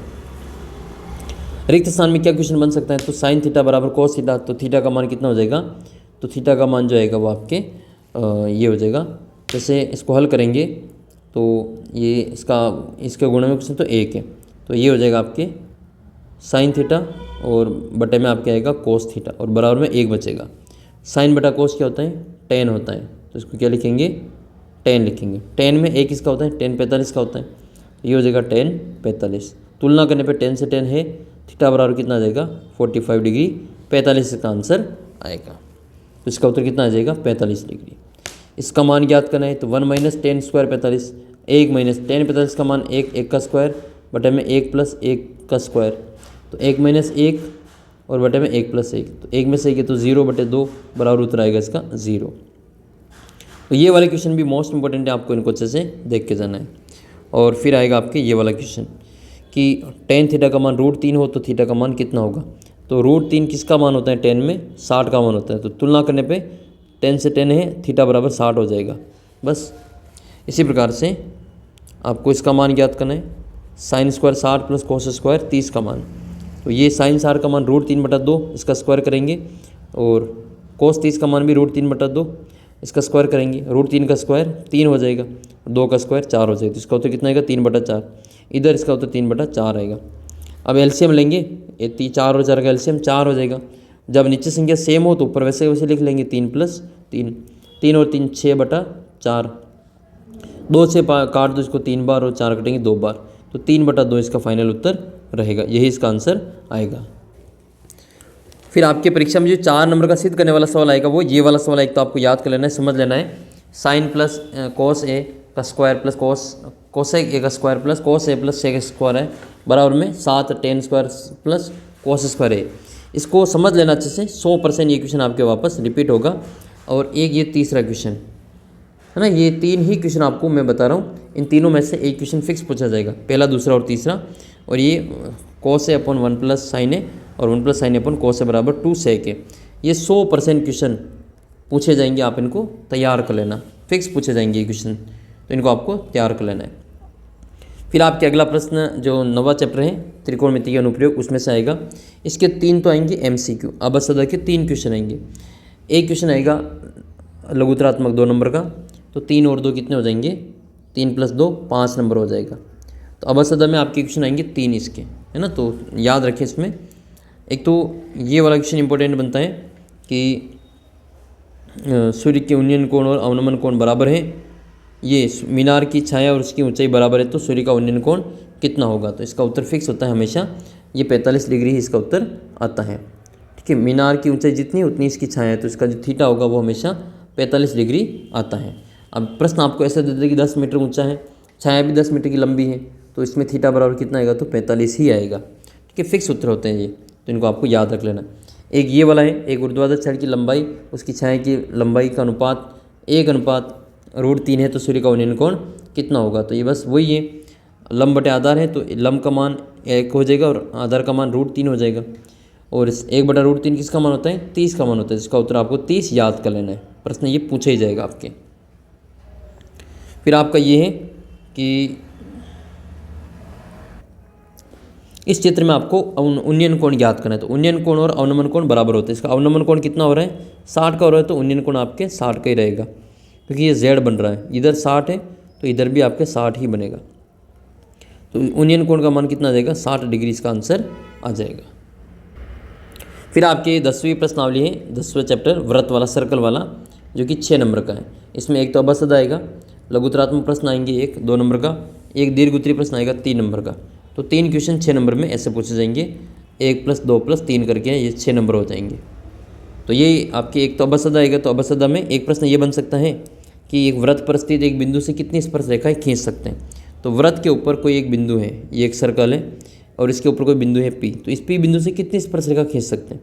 तो P बिंदु से तो एक ही स्पर्श रेखा खींच सकते हैं, तो इसका उत्तर क्या हो जाएगा, 1 इसका उत्तर हो जाएगा। वृत्त के कोई बाहर बिंदु है, जैसे ये बिंदु बाहर है, तो इस T बिंदु से वृत्त के ऊपर कितनी खींच सकते हैं, 2 खींच सकते हैं, इसका उत्तर 2 हो जाएगा। वृत्त के ऊपर कुल कितनी खींच सकते हैं, तो वृत्त के ऊपर टोटल आपकी मर्जी पर उतनी खींच लो। अनंत बिंदु होते तो अनंत रेखाएं खींच सकते हैं, जितनी बिंदु है उतनी रेखाएं खींच सकते हैं, तो इसका उत्तर फिर अनंत कर देंगे। वृत्त और उसकी स्पर्श रेखा का उभयनिष्ठ बिंदु को क्या कहते हैं, उसको स्पर्श बिंदु कहा जाता है। क्या कहते हैं, टेंजेंट पॉइंट इसको कहा जाता है। एक आपकी ये इंपॉर्टेंट क्वेश्चन बनेगा कि 5 सेमी त्रिज्या वाले वृत्त के बिंदु P पर स्पर्श रेखा की लंबाई PQ, केंद्र से जाने वाली रेखा पर Q इस प्रकार से है कि ओ क्यू जो आपके 12 सेमी है, तो पी क्यू की लंबाई ज्ञात करें तो इसका उत्तर कितना आएगा, अंडर रूट 119 सेंटीमीटर। आपकी ये आकृति जो बनेगी वो इस प्रकार से एक आकृति बनेगी। एक व्रत है, व्रत में ये जो दे रखा है आपके वो 5 सेंटीमीटर है, त्रिज्या 5 सेंटीमीटर है, और इसमें आपको ये दे रखा है कि स्पर्श रेखा की लंबाई कितनी है, स्पर्श रेखा पी क्यू है ना, पी क्यू की लंबाई आपको ज्ञात करनी, तो पी क्यू ज्ञात करनी, ये इसमें पी क्यू है, ये पी क्यू है, और आपके इसमें ये वाला दे रखा है वो कितना है, ये ओ क्यू है, तो ये आपके 12 दे रखा है। इसमें आपके कर्ण तो दे रखा है आपको 12 और लंब दे रखा है आपको 5। आधार ज्ञात करना है, तो आधार ज्ञात करना है तो कर्ण के स्क्वायर में से लंब के स्क्वायर को घटाएंगे, तो 12 का स्क्वायर कितना होता है 144, 144 में से 5 का स्क्वायर 25 को घटा देंगे तो ये 119 बचेगा। अब ये कर्ण का स्क्वायर, आधार का स्क्वायर, तो आधार बराबर इसका अंडर रूट लग जाएगा, तो इसका उत्तर कितना आएगा आपके under root 119। Very most important है इसका उत्तर, ये 13 मत कर देना या 113 मत कर देना, मिस्टेक हो जाएगी, आंसर गलत हो जाएंगे। ऐसे आपका ये क्वेश्चन है कि एक वृत्त पी बिंदु पी से वृत्त की स्पर्श रेखा की लंबाई 24 सेंटीमीटर है, बिंदु की वृत्त की केंद्र से दूरी 25 सेंटीमीटर है, तो वृत्त की त्रिज्या ज्ञात करनी। वही सवाल है, घुमा फिरा के चेंज कर दिया है। एक ये बिंदु है, इसकी त्रिज्या आपको ज्ञात करनी है, स्पर्श रेखा की लंबाई आपको दे रखी है 24 सेंटीमीटर, और बिंदु की केंद्र से दूरी 25 सेंटीमीटर है, यानी कि इसका कर्ण दे रखा है, लंब ज्ञात करना है। आधार और कर्ण पता है, तो 25 का स्क्वायर कर्ण आधार यानी कि 24 का स्क्वायर, इसमें से इसको घटा के अंडर रूट कर लेंगे तो इसका आर का मान आ जाएगा। 25 का वर्ग कितना होता है 625, 24 का वर्ग 576, 15 में से 6 गए तो 9, और 11 में से 7 गए तो 4, 49 बचेंगे। 49 का करेंगे अंडर रूट, तो आर का मान कितना आ जाएगा 7 सेंटीमीटर आ जाएगा। किसी वृत्त की व्यास के सिरों पर खींची गई स्पर्श रेखाएं कैसी होती हैं, ये वृत्त हैं, और ये वृत्त की सबसे बड़ी जीवा होती है व्यास। याद कर लेना, वृत्त की सबसे बड़ी जीवा व्यास होती है, और व्यास के सिरों पर जो स्पर्श रेखा खींचेंगे वो दोनों समांतर होगी। कैसी होगी वो दोनों समांतर होती हैं। ये दोनों रेखाएं आपस में कैसी होती हैं, समांतर रेखा होती है। इसका उत्तर क्या करेंगे, समांतर करेंगे। अगला प्रश्न है, 3 संरेखी बिंदु से कितने वृत्त गुजर सकते हैं, तो संरेखी बिंदु से कभी भी वृत्त नहीं गुजरेगा, असंरेखी बिंदु होंगे तो ही उसके वृत्त गुजरेगा। तो 3 संरेखी बिंदु से एक भी वृत्त नहीं गुजरेगा, जबकि 3 संरेखी बिंदु से एक भी वृत्त नहीं गुजरेगा, और असंरेखी होता है ये तो फिर उससे एक गुजरता है। अगला प्रश्न है, वृत्त की त्रिज्या और उसके ऊपर खींची गई स्पर्श रेखा के मध्य में कितने का कोण बनता है, तो ये वृत्त है, इसके ऊपर कोई एक टेंजेंट खींचनी है स्पर्श रेखा, तो स्पर्श रेखा और उसकी त्रिज्या में कितने का कोण बनता है, तो वो 90 डिग्री का कोण बनता है, तो समकोण बनता है 90 डिग्री का। फिर आपके अगला प्रश्न ये 10वां क्वेश्चन इंपॉर्टेंट है, परीक्षा में पूछा जाएगा ये कि ये आपको दे रखा है डायग्राम आकृति में, टीपी और टीक्यू एक ओ केंद्र वाले वृत्त की स्पर्श रेखा है ना, ये दोनों टेंजेंट है, स्पर्श रेखा है, और दोनों केंद्र के ऊपर इस प्रकार से है कि पी ओ क्यू जो है वो आपकी 115 डिग्री। आपको पी टी क्यू का मान ज्ञात करना है ना, पी टी क्यू का मान ज्ञात करना है, तो यहाँ का कोण देके, सेंटर पे कोण देके स्पर्श रेखाओं के बीच का कोण देवे ज्ञात करना हो, तो आपको 180 में से इस सेंटर के कोण को घटा लेना, तो 115 को घटा लेंगे तो कितना बचेगा आपके, 10 में से 5 गए तो 5, और 7 में से 1 जाएगा तो 6, तो 65 डिग्री इसका उत्तर बचेगा। 65 डिग्री आपके चौथे ऑप्शन में दे रखा है। अगला प्रश्न आपके कि ये 2 स्पर्श रेखाएं, एक तो आपके एओ, एक तो आपके पीओ है, पीबी है, और ये आपके पी बिंदु है, ये ए है, और ये आपके बी है, और ये आपके ओ बिंदु है। तो आपके ये वाला कोण ज्ञात करना है, ये कोण कितना होगा, ये कोण दे रखा आपको 80 डिग्री है, तो दोनों 80 डिग्री हैं, गुणा जोड़ इनके बीच का जो कोण 80 डिग्री है, तो यहाँ का कोण क्या होगा, 180 में से 80 को घटा लेंगे, कितना बचेगा आपके 100 डिग्री बचेगा। 100 डिग्री आपके तीसरे ऑप्शन में दे रखा है, यही इसका करेक्ट आंसर रहेगा। फिर आपके अगला क्वेश्चन जो है वो 11वीं प्रश्नावली का है, वृत्तों से संबंधित क्षेत्रफल। इसमें आपके अबसद आएंगे 2, अतिलघुत्रात्मक 1, 3 नंबर तो ये, और 1 मिनट, ये क्वेश्चन थोड़ा सा इसमें मिस्टेक है, कुल अंक इसमें मिस्टेक हुई है, 5 नंबर की प्रश्नावली है या फिर 6 नंबर की प्रश्नावली। लघुत्रात्मक 1 प्रश्न आएगा 2 नंबर का, और 2 अबसदा के आएंगी 4, और 1 नंबर का 5 नंबर की प्रश्नावली है। तो कुछ मिस्टेक इसमें हुई है, टाइपिंग मिस्टेक, थोड़ी सी एरर है इसमें, ठीक है। देख लेते हैं वृत्त का क्षेत्रफल। तो वृत्त की परिधि का सूत्र होता है 2πr, आधे वृत्त की परिधि परिमाप होता है πr + 2r, वृत्त का क्षेत्रफल πr², वृत्त के चतुर्थांश का क्षेत्रफल परिधि, क्षेत्रफल नहीं परिधि। तो ये चतुर्थांश का मतलब चौथे हिस्से की परिधि, ये वाली परिधि और ये वाली, ये कितनी हो जाएगी 2πr/4 और प्लस में 2r, ये तो हो जाएगा आपके 2πr और बटे में 4 और ये r और ये r, तो ये 2r हो जाएगा। ठीक है, ये भी आपको याद रखनी है। इसके बाद में फिर आपके दे रखा है अर्धवृत्त का क्षेत्रफल πr² और बटे में 2 कर देंगे। पाई का मान 22/7 लेंगे या फिर 3.14 लिया जाएगा। त्रिज्यखंड क्या होता है, तो त्रिज्यखंड किसी वृत्त की दो त्रिज्या और उसके चाप के गिरक क्षेत्र को त्रिज्यखंड कहते हैं। जैसे ये दो त्रिज्या हैं और इसके बीच का कोण थीटा है और ये चाप है, तो ये जो क्षेत्र है इसको त्रिज्यखंड कहा जाता है। त्रिज्यखंड का क्षेत्रफल क्या होता है, θ/360 × πr² होता है। और ये लघु त्रिज्यखंड का क्षेत्रफल है। अगर आपको दीर्घ त्रिज्यखंड का क्षेत्रफल ज्ञात करना है तो 360 - θ/360 कर देना और πr² कर देना, तो ये दीर्घ त्रिज्यखंड का क्षेत्रफल आ जाएगा। संगत चाप की लंबाई वही θ/360 × 2πr हो जाएगा। और चाप की लंबाई ज्ञात हो और त्रिज्यखंड का क्षेत्रफल पता हो, याद करना हो, तो इसका फॉर्मूला क्या हो जाएगा, त्रिज्यखंड का क्षेत्रफल बराबर 1/2 × चाप की लंबाई × त्रिज्या, तो ½ L × r इसका उत्तर रहेगा। तो ये त्रिज्यखंड की जो चाप की लंबाई है उसमें और त्रिज्या में ये संबंध बताता है, 1/2 L × r। फिर आता है आपका वृत्तखंड। वृत्तखंड में क्या है, वृत्त की जीवा वृत्त को दो भागों में बांटती हैं। ये वृत्त की जीवा, जीवा क्या होती है, वृत्त के ऊपर कोई दो बिंदु हैं परिधि के ऊपर, उसको मिलाने वाला सीधा रेखाखंड, ये जीवा है, AB इसकी जीवा है।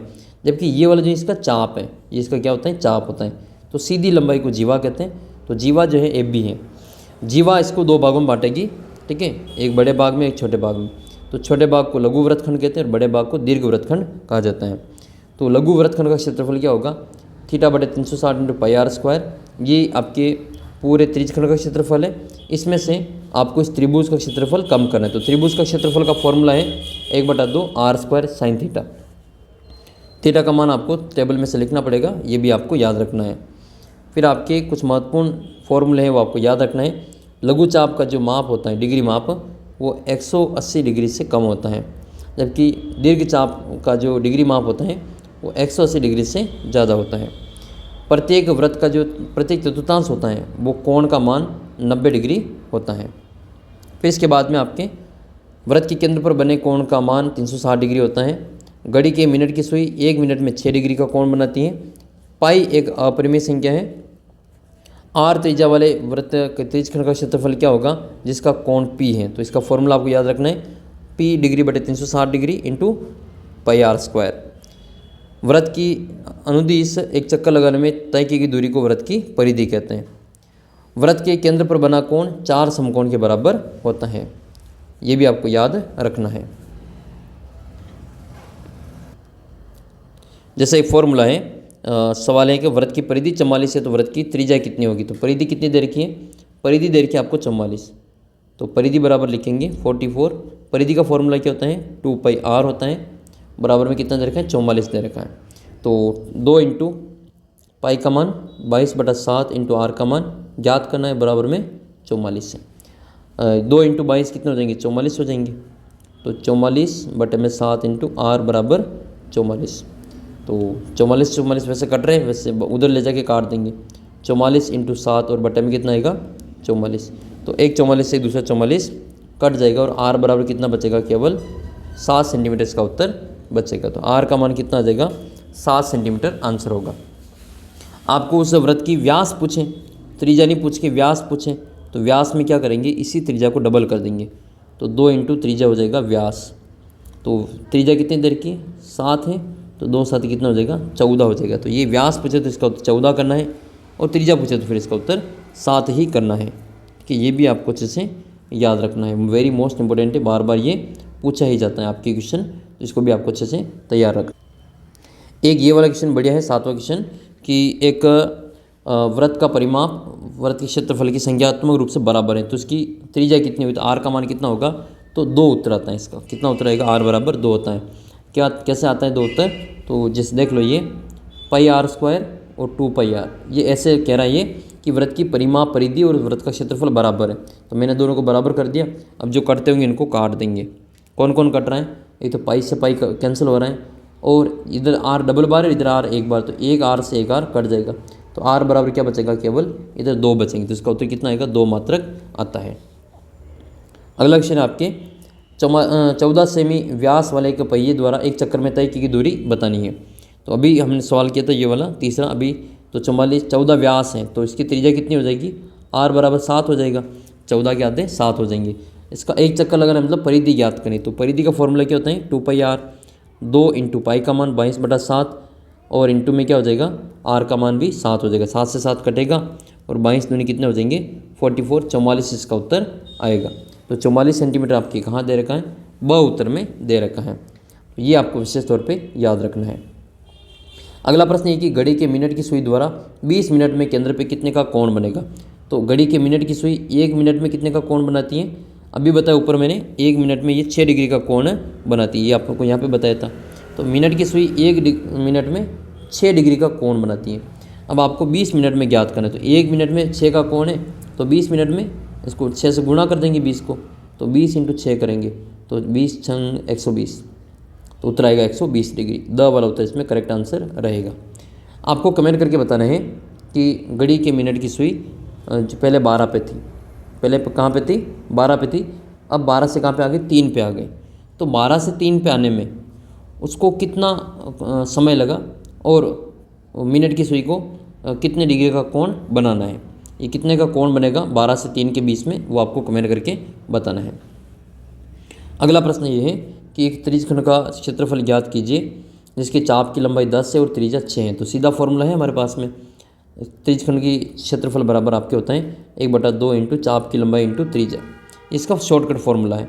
तो 1/2 इंटू चाप की लंबाई कितनी दे रखी है, 10 दे रखी है, और त्रिज्या कितनी दे रखी है, 6 दे रखी है। तो काट लेंगे 2 के पार से 6 को 3 बार, 3 को 10 से गुणा कर लो, 3 दाएँ 30 उत्तर आएगा। 30 उत्तर आपके ऑप्शन नंबर 6 में दे रखा है, यही इसका करेक्ट आंसर रहेगा।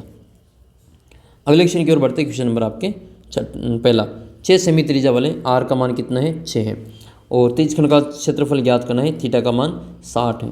तो थीटा बराबर 60 है और r बराबर 6 है। इसमें आपको एरिया ज्ञात करना है, त्रिज्यखंड का क्षेत्रफल, कोण आपके 60 है, त्रिज्या आपके 6 सेंटीमीटर है। तो फॉर्मूला क्या हो जाएगा, त्रिज्यखंड का जो क्षेत्रफल होता है वो ये होता है थीटा बटे 360 into pi R square. Theta का मान कितना आएगा, थीटा का मान आ जाएगा आपके 60 डिग्री और बटे में 360, और इंटू में कितना आएगा पाई आर स्क्वायर, यानी कि 22/7 इंटू आर का मान कितना है 6, तो 6 इंटू 6 हो जाएगा। 0 से 0 कट जाएगा, 1 6 से 36 6 बार कट जाएगा, और 1 6 से 1 6 कट जाएंगे। अब जो संख्या बची हुई है इनको यहाँ पे काट लेंगे दोनों को गुणा करके। तो 22 को गुणा करेंगे 6 से, तो कितना आएगा आपके 132, और बटे में आएगा आपके 7। 132/7 132/7 भाग देंगे तो 18.86 सेंटीमीटर स्क्वायर इसका आंसर रहेगा। ठीक है, ये भी आपको विशेष तौर पे बहुत अच्छा क्वेश्चन है, याद कर लेना। नेक्स्ट क्वेश्चन है, घड़ी के मिनट की सुई द्वारा 5 मिनट में रचित क्षेत्रफल का आपको मान ज्ञात करना है। तो मिनट की सुई की लंबाई कितनी है, 14 सेंटीमीटर, तो r बराबर हो जाएगा आपका 14 सेंटीमीटर, और थीटा का मान नहीं पता है, तो थीटा का मान हम ज्ञात कर लेंगे। 5 मिनट में घड़ी के मिनट की सुई कितने का कोण बनाएगी, 1 मिनट में बना रही है आपके 6 डिग्री का। तो हमारे पास में कितना मिनट है, 5 मिनट है, तो 5 मिनट में कितने का कोण हो जाएगा, 30 डिग्री का कोण हो जाएगा। तो थीटा का मान आ गया 30 डिग्री, आर का मान 14 है। बस वही फॉर्मूला लगा के इसको सोल्व करना है, तो 154/3 इसका आंसर आ जाएगा। फिर आपके फॉर्मूला वाला चैप्टर है 12वां चैप्टर। 12वां चैप्टर आपके 6 नंबर का है, और इसके मैंने सारे फॉर्मूले वैसे तो एक अलग से वीडियो में आपको समझा दिए, ये घनाभ के घन के सारे फॉर्मूले मैंने आपको अलग से एक वीडियो में समझाया। फिर भी एक बार और देख लेते हैं। घन क्या होता है, तो घन एक 3D आकृति होती है, ठोस आकृति है, त्रिविमीय आकृति है, जिसकी लंबाई चौड़ाई और ऊंचाई तीनों बराबर होती हैं, यानी कि L और B बराबर H होता है, तीनों बराबर होते हैं, इसको घन कहेंगे। लंबाई चौड़ाई ऊंचाई तीनों बराबर होती हैं। तो इसके कितने फलक हैं, फलक का मतलब एक फेस, ये इसका एक फेस है, ठीक है, ये फेस इसका। तो ऐसे इसके कितने फेस हैं, ये वाली साइड है, ये वाली साइड है 2, एक पीछे वाली साइड है, एक आगे वाली साइड है, ये एक ऊपर वाली साइड है, एक नीचे वाली साइड है। तो सब मिला के कितनी साइड हो जाएगी इसकी, 6 फलक हो जाएगी, 6 साइड हो जाएगी। किनारे कितने दिख रहे हैं आपको, तो किनारे आप देख लो, तो 1 फिर 2 फिर 3 फिर 4, तो ये 4 पीछे, 1 2 3 और ये 4, 4 तो और 4 ये 8 हो जाएंगी, और 1 2 10 11 और ये 12, तो कितने हो जाएंगे, ये 12 किनारे हो जाएंगे। कॉर्नर कितने दिख रहे हैं आपको, कितने कोने दिख रहे हैं, तो कॉर्नर देख लो आप इसमें, कॉर्नर 1 2 3 4, 4 कॉर्नर ऊपर है, 4 ही कॉर्नर नीचे हैं। तो 4 और 4 कितने हो जाएंगे, 8 कॉर्नर हो जाएंगे। अब घन का आपको क्षेत्रफल ज्ञात करना है इसका, तो हम क्या करेंगे, इसकी जो एक फलक है, एक फेस है, वो वर्ग की जैसी है, वर्गाकार है। तो वर्ग का क्षेत्रफल क्या होता है, भुजा का स्क्वायर। हमें पूरे का ज्ञात करना है, तो ऐसे कितने वर्ग, इसमें 6 वर्ग हैं, तो 6 को एक वर्ग के क्षेत्रफल से गुणा कर देंगे, तो 6 इंटू भुजा स्क्वायर इसका उत्तर रहेगा। घन का पार्श्वपृष्ठीय क्षेत्रफल क्या होता है, पार्श्वपृष्ठीय का मतलब ये होता है, जैसे कोई एक घनाकार बॉक्स है जिसमें इसका ढक्कन शामिल नहीं है, जिसमें इसका बॉक्स का जो पेंदा है वो शामिल नहीं है, तो ढक्कन भी नहीं है और इसका पेंदा भी नहीं है, इसका मतलब ये बॉक्स आर पार है, खोखला है ना, इसके आर पार देख सकते हैं। तो इसका पार्श्वपृष्ठीय क्षेत्रफल हो जाएगा 4 4 इंटू भुजा स्क्वायर, यानी कि 4 ही इसमें चारों दीवारों का एक क्षेत्रफल होगा, तो भुजा का स्क्वायर इंटू 4 कर देंगे। घन के आधार का क्षेत्रफल, आधार कैसा है, वर्गाकार है, तो वर्ग का क्षेत्रफल क्या हो जाएगा, भुजा का स्क्वायर हो जाएगा। घन के विकर्ण की लंबाई क्या हो जाएगी, विकर्ण ये कोई घनाकार बॉक्स है, इसके अंदर कितनी लंबी कोई चीज़ रख सकते हैं, तो ये विकर्ण के सारे रखेंगे। विकर्ण की जो लंबाई होती है √3 इंटू भुजा होता है। घन का आयतन भुजा का क्यूब होता है, क्योंकि लंबाई गुणा चौड़ाई गुणा ऊंचाई इसका फॉर्मूला होता है। LBS तीनों बराबर हैं, तो भुजा को 3 बार लिखेंगे। भुजा को 3 बार लिखना मतलब भुजा का क्यूब करना है। घनाभ में आपको देख लेना है, लंबाई अलग है, चौड़ाई अलग है और ऊंचाई अलग है। घनाभ का क्षेत्रफल फॉर्मूला हो जाएगा 2 कोष्ठक लंबाई इंटू चौड़ाई प्लस चौड़ाई इंटू ऊंचाई प्लस ऊंचाई इंटू लंबाई। कमरे का क्षेत्रफल या फिर कमरे का चारों दीवारों का क्षेत्रफल या फिर आपको पार्श्वपृष्ठीय क्षेत्रफल, इसका मतलब ये हो जाएगा कि कमरे का आधार का क्षेत्रफल इंटू ऊंचाई, घनाभ का आधार का क्षेत्रफल इंटू ऊंचाई हो जाएगा, तो 2 इंटू लंबाई प्लस चौड़ाई इंटू ऊंचाई इसका फॉर्मूला होता है। घनाभ के आधार का क्षेत्रफल लंबाई इंटू चौड़ाई। घनाभ का आयतन क्या होता है, तो लंबाई इंटू चौड़ाई इंटू ऊंचाई होता है। विकर्ण की लंबाई, ये कमरा है, इसमें लंबा से लंबा बांस कितना रखेंगे, तो विकर्ण के सारे रख सकेंगे, बस इतना लंबा बांस रखेंगे जो कि इसके विकर्ण के बराबर होता है। विकर्ण क्या होता है, अंडर लंबाई का स्क्वायर प्लस चौड़ाई का स्क्वायर प्लस ऊंचाई का स्क्वायर होता है। ये हमने घनाभ के बारे में देख लिया। फिर आता है बेलन। बेलन ये इसका एक रेडियस होता है r, जिसकी हाइट होती है h, ऊंचाई। इसमें आपको वक्रपृष्ठीय निकालना है। वक्रपृष्ठीय का मतलब आर पार, इसमें दोनों ढक्कन पेंदे शामिल नहीं है। जैसे रोड के नीचे आपने देखा होगा जो नाले लगे होते हैं, रोड के नीचे के जो नाले लगे होते हैं वो वाले नाले आर पार होते हैं, तो वो नाले वक्रपृष्ठीय क्षेत्रफल में काम आते हैं, तो वो 2πr/h होता है। बेलन का आधार वृत्ताकार होता है, वृत्त का क्षेत्रफल πr² होता है। बेलन का संपूर्ण पृष्ठीय क्षेत्रफल, इसमें क्या होता है कि ये भी शामिल है, वक्रपृष्ठीय भी और इसका दोनों ढक्कन पेंदे भी शामिल है, तो ये तो इसका 2πr/h हो जाएगा, और इसमें आपके एक ढक्कन ये और एक पेंदा ये, तो ढक्कन और पेंदे दोनों का जो जोड़ेंगे तो वो 2πr² हो जाएगा। तो इसको और इसको दोनों को जोड़ेंगे तो ये इस प्रकार का कॉमन आपके निकलेगा, 2πr और h प्लस r यहाँ पे बचेगा।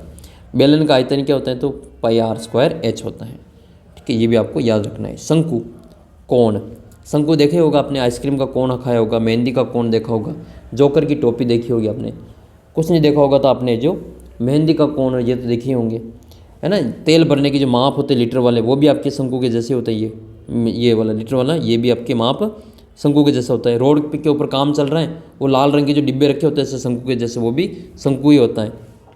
आइसक्रीम का कोण, मेहंदी का कोण, सारे शंकु हैं। आपके बर्थडे के ऊपर जो आप केप रखते हैं सिर के ऊपर, बर्थडे केप, वो भी आपके जो इसके जैसी होती हैं। तो ये सारी चीज़ें ऐसी है जो आपके शंकु के जैसी दिखती हैं। कोण कहते हैं इसको, CONE, कोण कहा जाता है। तो आपको इसमें कुछ चीज़ें याद रखनी है, जिसकी सीधी ऊंचाई होती है, इसकी त्रिज्या होती है, ये तिर्यक ऊंचाई होती है।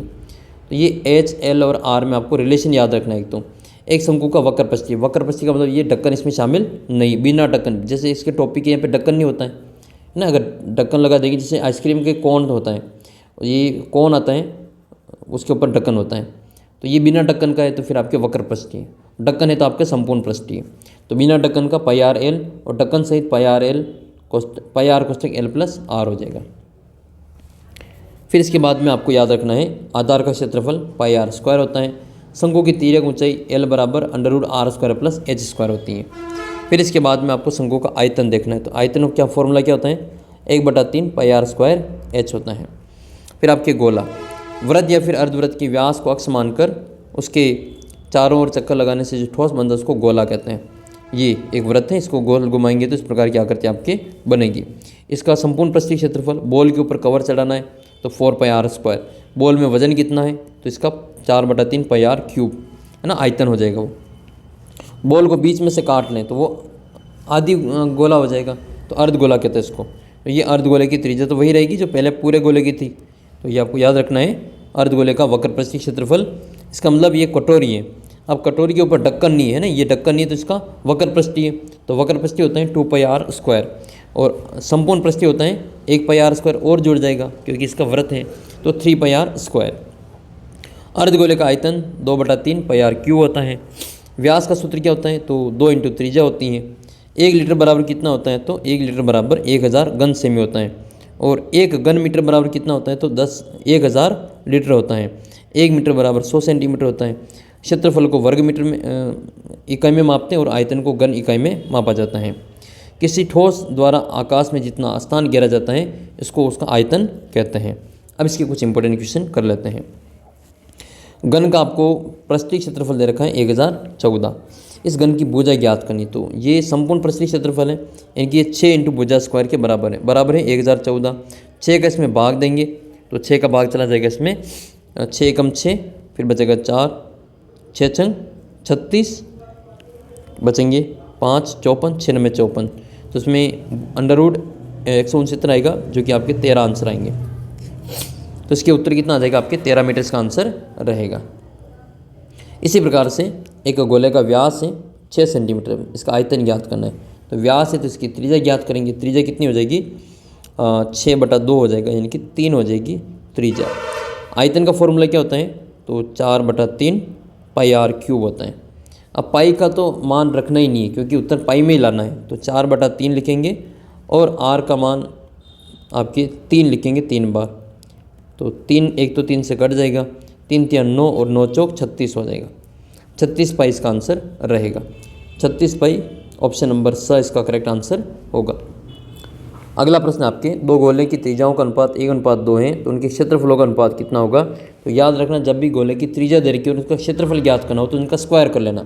तो 1 का स्क्वायर 1 और 2 का स्क्वायर 4 उत्तर आएगा, तो 1:4 इसका आंसर रहेगा। क्षेत्रफल देखें, आपको त्रिज्या पूछें तो फिर इसका अंडर रूट कर लेना। जैसे आपसे दे दे कि किसका क्षेत्रफल जो है, दो गोले का क्षेत्रफल 16:25 है या 16:9 है, तो इनकी त्रिज्याओं का अनुपात कितना होगा, तो ये 4:5 आ जाएगा। या फिर यहाँ पे 9 दे दें तो फिर 5 की जगह पे 3 आ जाएगा, है ना। जैसा दे वैसा कर लेना है। शंकु की त्रिज्या 6 सेमी है और ऊंचाई आपकी 8 सेमी, तो त्रिज्या की ऊंचाई कितनी होगी, तो एल का मान ज्ञात करना है। अंडर रूट r² + h² का फॉर्मूला लगेगा। r का मान कितना है, तो बच्चों r का मान 6 दे रखा है, तो 6 का स्क्वायर 36 करेंगे। h का मान 8 है तो 8 का स्क्वायर 64 करेंगे। 36 और 64 100 होते हैं और 100 का वर्ग मूल जो होता है वो 10 होता है। तो आंसर कितना आएगा, इसका फाइनल उत्तर 10 आंसर आएगा। एक 7 सेमी घनाकार ब्लॉक के ऊपर एक अर्धगोला रखा जाता है, तो अर्धगोले का अधिकतम व्यास कितना होगा, जितना व्यास कितना होगा जितना वो ब्लॉक होगा। ब्लॉक की भुजा कितनी है, ये मान लो एक ब्लॉक है, इसके ऊपर कितना चौड़ा रखेंगे, तो ये इतना ही चौड़ा रख पाएंगे, ये वाला, ये इसका व्यास हो जाएगा। तो जितना व्यास ये है उतना ही व्यास इसकी भुजा हो जाएगी। तो भुजा 7 सेंटीमीटर की है तो इसका व्यास कितना हो जाएगा, 7 सेंटीमीटर हो जाएगा। इस ब्लॉक का आपको, अर्धगोले का आपको त्रिज्या पूछे तो त्रिज्या इसकी आधी हो जाएगी 7/2, 3.5 आंसर आएगा। सबसे इंपॉर्टेंट क्वेश्चन छठा है आपके कि एक ठोस अर्धगोले के ऊपर एक खड़े शंकु के आकार का है, त्रिज्या 1 सेमी है और ऊंचाई भी त्रिज्या के बराबर है। तो ठोस का आयतन कितना आएगा, वो पाई सेंटीमीटर के आयतन का बराबर होगा। ये पहला क्वेश्चन आपके बहुत ही इंपॉर्टेंट है, पूछा जाएगा, याद कर लेना इसको। अगला क्वेश्चन आपके कि बेलन की ऊंचाई 11 सेमी है और इसका वक्रपृष्ठीय 968 है, तो इसके त्रिज्या ज्ञात करनी। तो वक्रपृष्ठीय 2πr/h होगा बराबर 968। ये r का मान ज्ञात करना है तो 968/2π(h) हो जाएगा। 2 इंटू पाई का मान 22 नीचे आएंगे और 7 ऊपर आ जाएगा, और इंटू में h का मान 11 है, ये कट जाएगा यहाँ पे 11 एकम 11 और ये कटेगा आपके 8 बार, 11 8 88 और 11 8 88, 88 बार कट जाएगा। फिर काटेंगे इसको 22 के बार से ये 4 बार कटेगा, 2 के बार से काटेंगे 2 बार कटेगा। अब क्या बच रहे हैं, 7 बच रहे हैं, तो 2 इंटू 7 कितना हो जाएगा, 14 सेंटीमीटर इसका आंसर आएगा। अगला और इंपॉर्टेंट क्वेश्चन ये है कि अर्धगोले की त्रिज्या 7 सेमी है, अर्धगोले का संपूर्ण पृष्ठीय क्षेत्रफल ज्ञात करना है। तो अर्धगोले का संपूर्ण पृष्ठीय क्या होता है, 3πr² है ना, ये इसका क्षेत्रफल होता है। तो 3 इंटू पाई का मान 22/7 इंटू r का मान 7 है तो 7 इंटू 7 हो जाएगा। एक 7 से एक 7 कट जाएगा, 22 7 कितने होते हैं, 154 होते हैं। इसको 3 से गुणा करेंगे, 3 चौक 12, 15 और 1 16 और 3 और 1 4, तो उत्तर आएगा आपके 462। कहाँ रहे 462? ऑप्शन नंबर ब राइट आंसर। घन का आयतन ज्ञात करना है जिसकी पृष्ठीय क्षेत्रफल 384 है। तो पहले घन का क्षेत्रफल से इसकी भुजा ज्ञात करेंगे। 6 का भाग देंगे इसमें तो भुजा स्क्वायर के बराबर इसका मान आएगा 8, 64 आएगा भुजा स्क्वायर, तो भुजा बराबर कितना आ जाएगा आपके 8 उत्तर आ जाएगा। अब 8 का क्यूब करेंगे तो इसका घन कितना आ जाएगा 512 आंसर आएगा, जो कि चौथे ऑप्शन में दे रखा है। रिक्त स्थान की पूर्ति करनी है कि 36 पाई घन सेमी आयतन वाले गोले की त्रिज्या ज्ञात करनी है। तो बराबर में लिखेंगे गोले का आयतन कितना दे रखा है 36 पाई, और गोले का आयतन होता है क्या है तो 4/3 पाई आर क्यूब होता है। बराबर में कितना दे रखा है आपको 36 पाई दे रखा है, तो 36 पाई लिख लेंगे। एक पाई से एक पाई कट जाएगा, यहाँ पे इनको क्रॉस कर देंगे। आर क्यूब बराबर 36 × 3 और बटे में आएगा आपका 4 के बार से 36 कटेगा 9 बार, 9 चौक 36, तो ये आर बराबर कितना हो जाएगा 9 को क्या लिखेंगे 3 × 3 × 3 लिखेंगे, तो ये क्यूब रूट में आ जाएगा 3 आंसर इसका। तो आंसर कितना आएगा इसका 3 उत्तर इसमें रहेगा। अगला प्रश्न है शंकु के एक बेलन और एक शंकु के आधार और ऊंचाई बराबर है तो आयतनों का अनुपात कितना होगा तो 3:1 होगा। वेरी मोस्ट इंपॉर्टेंट है, इसमें अनुपात आपके पहले बेलन है तो बेलन का ज़्यादा होगा और शंकु का कम होगा, तो शंकु का 3 अनुपात हो जाएगा बेलन से 1 हो जाएगा। अगला और इम्पोर्टेंट क्वेश्चन है कि गोले की त्रिज्या 7 सेमी है तो वक्रपस्थी क्षेत्रफल कितना आएगा। तो वक्रपस्थी क्या होता है 4πr², 4 × पाई का मान 22/7 × आर का मान 7 × 7, 7 से 7 कट गए, 22 7 154, 154 को गुणा करो 4 से, तो 154 को 4 से गुणा करेंगे तो 154 का 4 से गुणा 4 से 16, हासिल का 1, 4 5 20 और 21, हासिल के 2, 4 और 2 6, तो 616 इसका आंसर रहेगा। 616 सेंटीमीटर स्क्वायर आंसर है। इस गोले की विमा दे रखी है 4 5 और 3, तो इसका आपको पार्श्वपृष्ठीय क्षेत्रफल ज्ञात करना है। तो पार्श्वपृष्ठीय का मतलब घना आपके चारों दीवारों का क्षेत्रफल कितना हो जाएगा 2 कोष्ठक लंबाई प्लस चौड़ाई इंटू ऊंचाई होता है। तो 2 इंटू लंबाई कितनी है 5, चौड़ाई 4 है और ऊंचाई कितनी है 3 है। 5 और 4 9, 9 को गुणा करेंगे 2 से 9 दूनी 18, 18 को गुणा करेंगे 3 से तो 54 इसका आंसर रहेगा। वृत्त को व्यास के इर्द गिर्द घुमाने पर क्या कौन सी आकृति प्राप्त होगी तो उसको गोला कहेंगे। वृत्त को घुमाएंगे तो गोला बनेगा। सबसे महत्वपूर्ण प्रश्नावली है सांख्यिकी वाली, ये 13 नंबर की प्रश्नावली है, 13वीं प्रश्नावली। रिक्त स्थान के 2 क्वेश्चन आएंगे, अति लघुतरात्मक के 4 क्वेश्चन आएंगे और दीर्घ उत्तरीय प्रश्न 1 आएगा 3 नंबर का, निबंधात्मक प्रश्न 1 आएगा 4 नंबर का। तो कितने नंबर के 13 नंबर के ये इतने क्वेश्चन पूछे जाएंगे। तो ये क्वेश्चन हो जाएंगे 2 और 4, 6 नंबर के तो छोटे छोटे क्वेश्चन आएंगे। एक 3 नंबर का आएगा 9 और एक 4 नंबर का आएगा 13, तो टोटल आपके 6 और ये 3, ठीक है। तो 6 और एक 7 और एक 8 प्रश्न इसके पूछे जाएंगे। कितने प्रश्न आएंगे 8 क्वेश्चन आएंगे। तो देख लेते हैं इनको। केंद्रीय प्रवृत्ति क्या होती है तो आंकड़ों में से किसी एक आंकड़े के पास जाने की प्रवृत्ति को केंद्रीय प्रवृत्ति कहते हैं। केंद्रीय प्रवृत्ति के कितने माप है तो याद रख लेना 3 माप है। कौन कौन से हैं माध्य, समांतर माध्य या फिर औसत। एक तो ये हो जाएगा x बार, दूसरा माध्यक या माध्यिका m, तीसरा आपका बहुलक z से लिखते हैं। तो इसमें आपकी व्यक्तिगत श्रेणी का माध्य ज्ञात करना हो तो आंकड़ों का योग बटा आंकड़ों की संख्या, ये सिग्मा है, यहाँ जोड़ है और इसमें संख्या है। यहाँ पे आंकड़ों का योग बटा आंकड़ों की संख्या, सभी प्रेक्षणों का योग बटा सभी प्रेक्षणों की संख्या होती है। और अवर्गीकृत आंकड़ों या वर्गीकृत आंकड़ों का माध्य ज्ञात करने की 3 विधियाँ हैं। कौन कौन सी हैं। पहली प्रत्यक्ष विधि है जिसमें सिग्मा fx अपन सिग्मा f होती है। दूसरी कल्पित माध्य विधि है, ये x बार बराबर a plus sigma F D upon sigma f होती है। और तीसरी पग विचलन विधि है जिसमें आपके a plus sigma F you upon sigma f into h होता है। ये पग विचलन विधि है। वर्गीकृत आंकड़ों का जो माध्य ज्ञात करने के लिए सारणी में हमेशा मध्यमान निकाला जाता है। फिर आती है माध्यिका। माध्यिका क्या होती है केंद्रीय प्रवृत्ति का ऐसा माप जो आंकड़ों में सबसे बीच का मान देता हूँ, तो बीच वाले को मध्य का मान माध्यक कहते हैं। व्यक्तिगत श्रेणी का जो आपको कुछ दे दे इंडिविजुअल, एक लाइन बना के दे दे कि इनका माध्य ज्ञात कीजिए, माध्यक ज्ञात कीजिए, तो आपको छोटे क्रम में या बड़े क्रम में जमाना है। फिर बीच का नंबर देख लेना कि बीच का नंबर कौन सा हो रहा है, वही हमारा माध्यक हो जाएगा। इसमें आपके फॉर्मूला होता है अगर n विषम हो तो n प्लस 1/2वां पद और n बराबर सम हो तो n में 2 का भाग देंगे, आधा करके आधे से 1 अधिक, उन दोनों का जोड़ करके 2 का भाग लगाएंगे तो वो जो मान आएगा वह हमारा माध्यक हो जाएगा। अवर्गीकृत अगर आपको दे रखा है माध्यक वर्गीकृत, तो उसमें आपको CF ज्ञात करना है, अवर्गीकृत श्रेणी से माध्यक। तो संचय बारंबारता ज्ञात करेंगे CF, फिर n/2 करेंगे और n/2 से ठीक बड़ी जो CF होगी उसका चर जो होगा वो माध्यक कहलाएगा। वर्गीकृत आंकड़ों का माध्यक ज्ञात करने के लिए फॉर्मूला है m = L + n/2 - CF / F × H। तो ये जो मान होता है उसको अपन क्या कहते हैं, माध्यक कहते हैं। अवर्गीकृत वर्गीकृत आंकड़ों का माध्यक ज्ञात करने के लिए हमेशा CF निकाला जाता है। नेक्स्ट है फिर आपके बहुलक।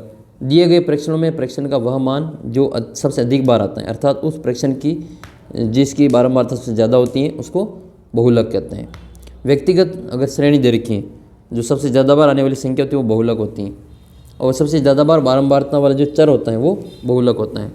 वर्गीकृत आंकड़ों का एक फॉर्मूला होता है ये वाला, Z = L + F1 - F0/2 F1 - F0 - F2 × H, ये इसका मान होता है। परास क्या होता है, रेंज, परास, परिसर, तो अधिकतम मान में से न्यूनतम मान को घटाते हैं, वो परास होता है।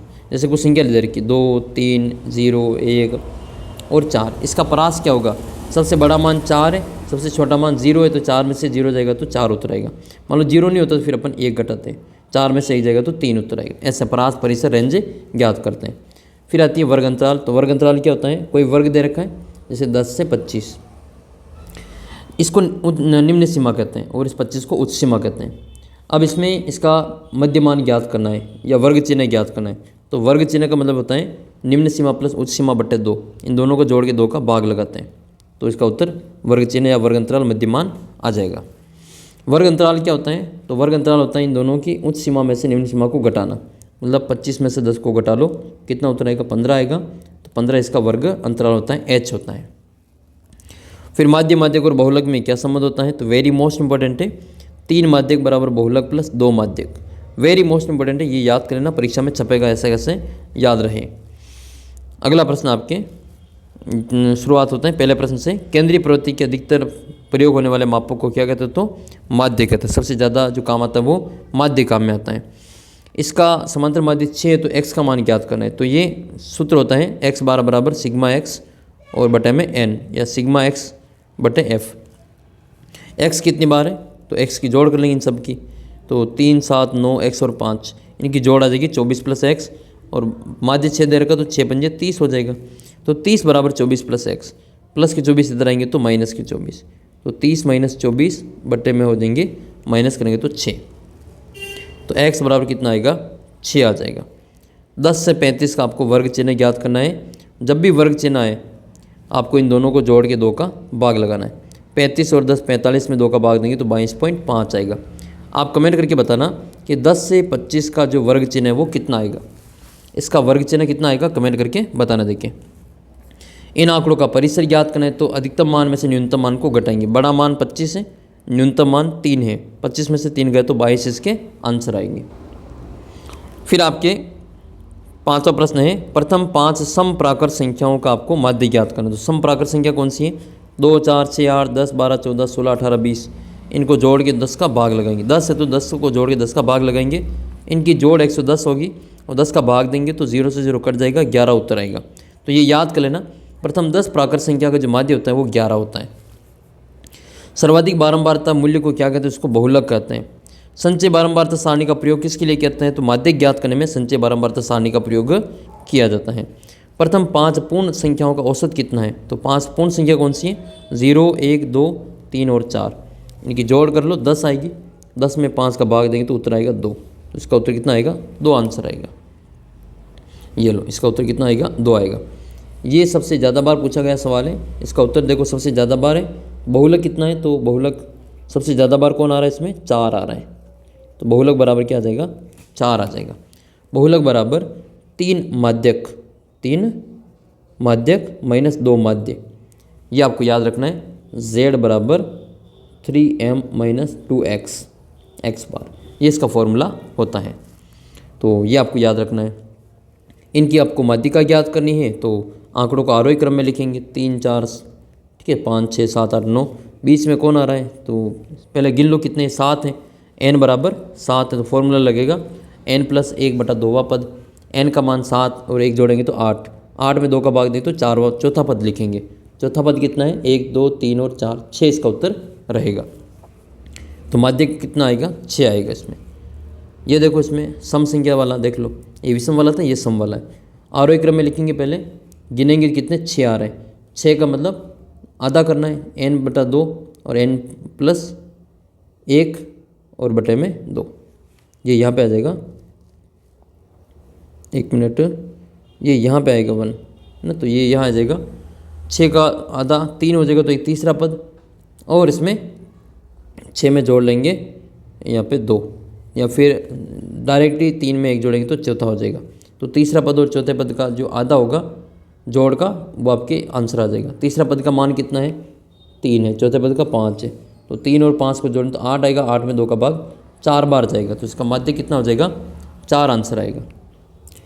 अगला क्वेश्चन आपको इसका माध्य ज्ञात करना है। तो माध्य ज्ञात करने के लिए इस आड़ी सारणी, इसको खड़ी सारणी बनाएंगे। x और f दे रखा है, तो x और f ये लिखा हुआ है, इसका fx बनाएंगे।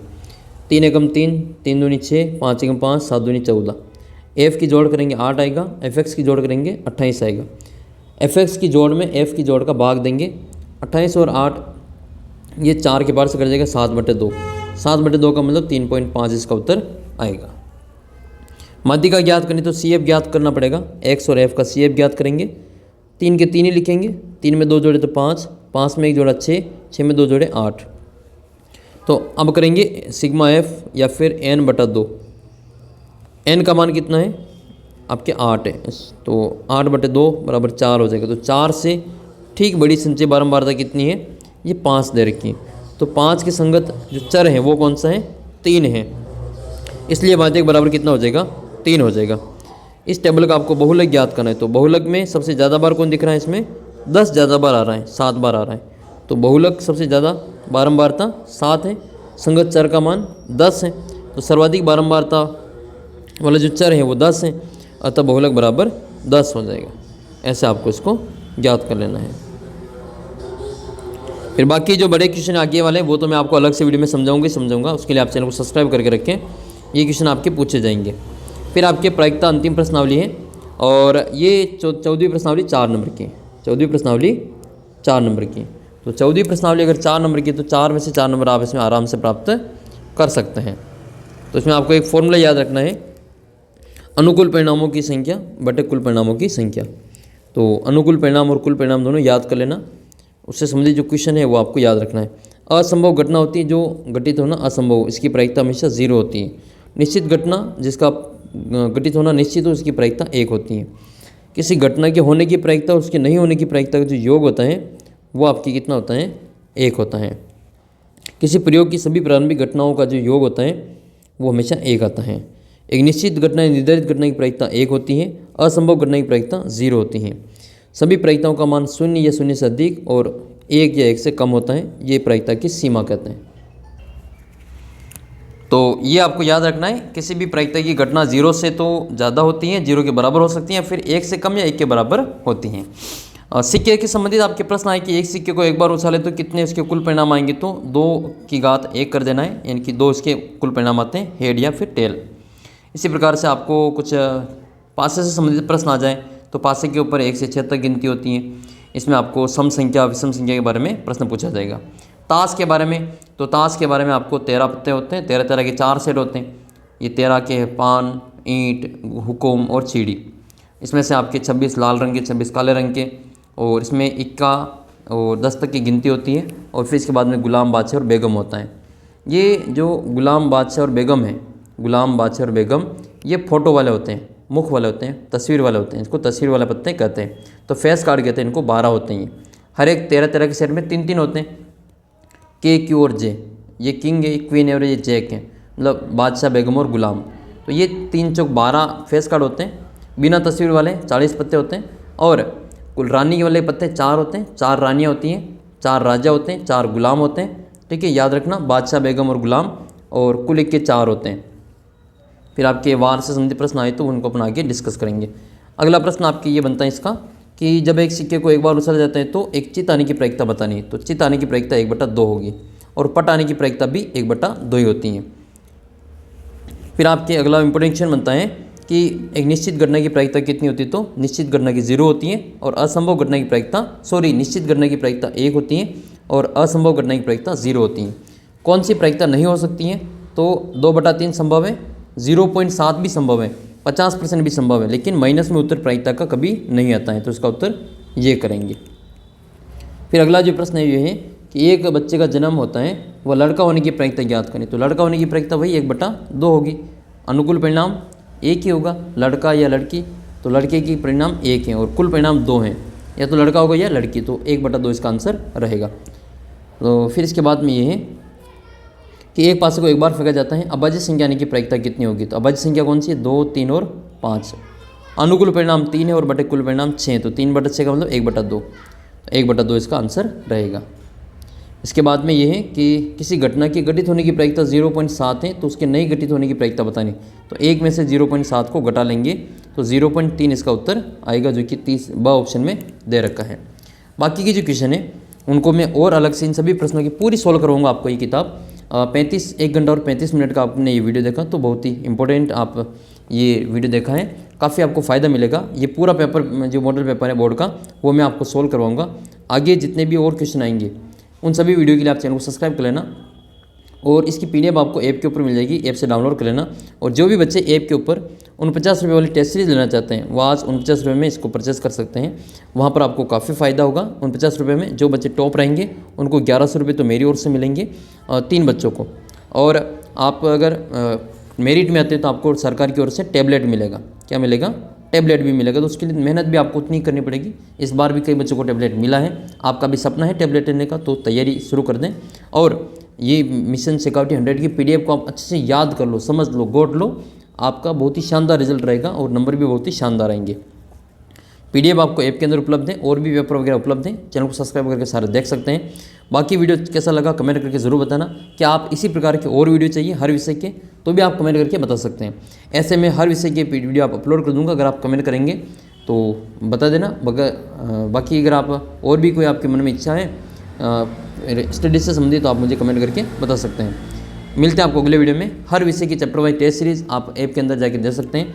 ऐप के ऊपर कई सारा टेस्ट भी आपके लिए फ्री ऑफ कॉस्ट उपलब्ध है, उनको भी आप ज़रूर ट्राई करें। मिलते हैं आपको अगले वीडियो में। व्हाट्सअप ग्रुप जरूर ज्वाइन कर लेना, लिंक नीचे डिस्क्रिप्शन बॉक्स में दे रखा है।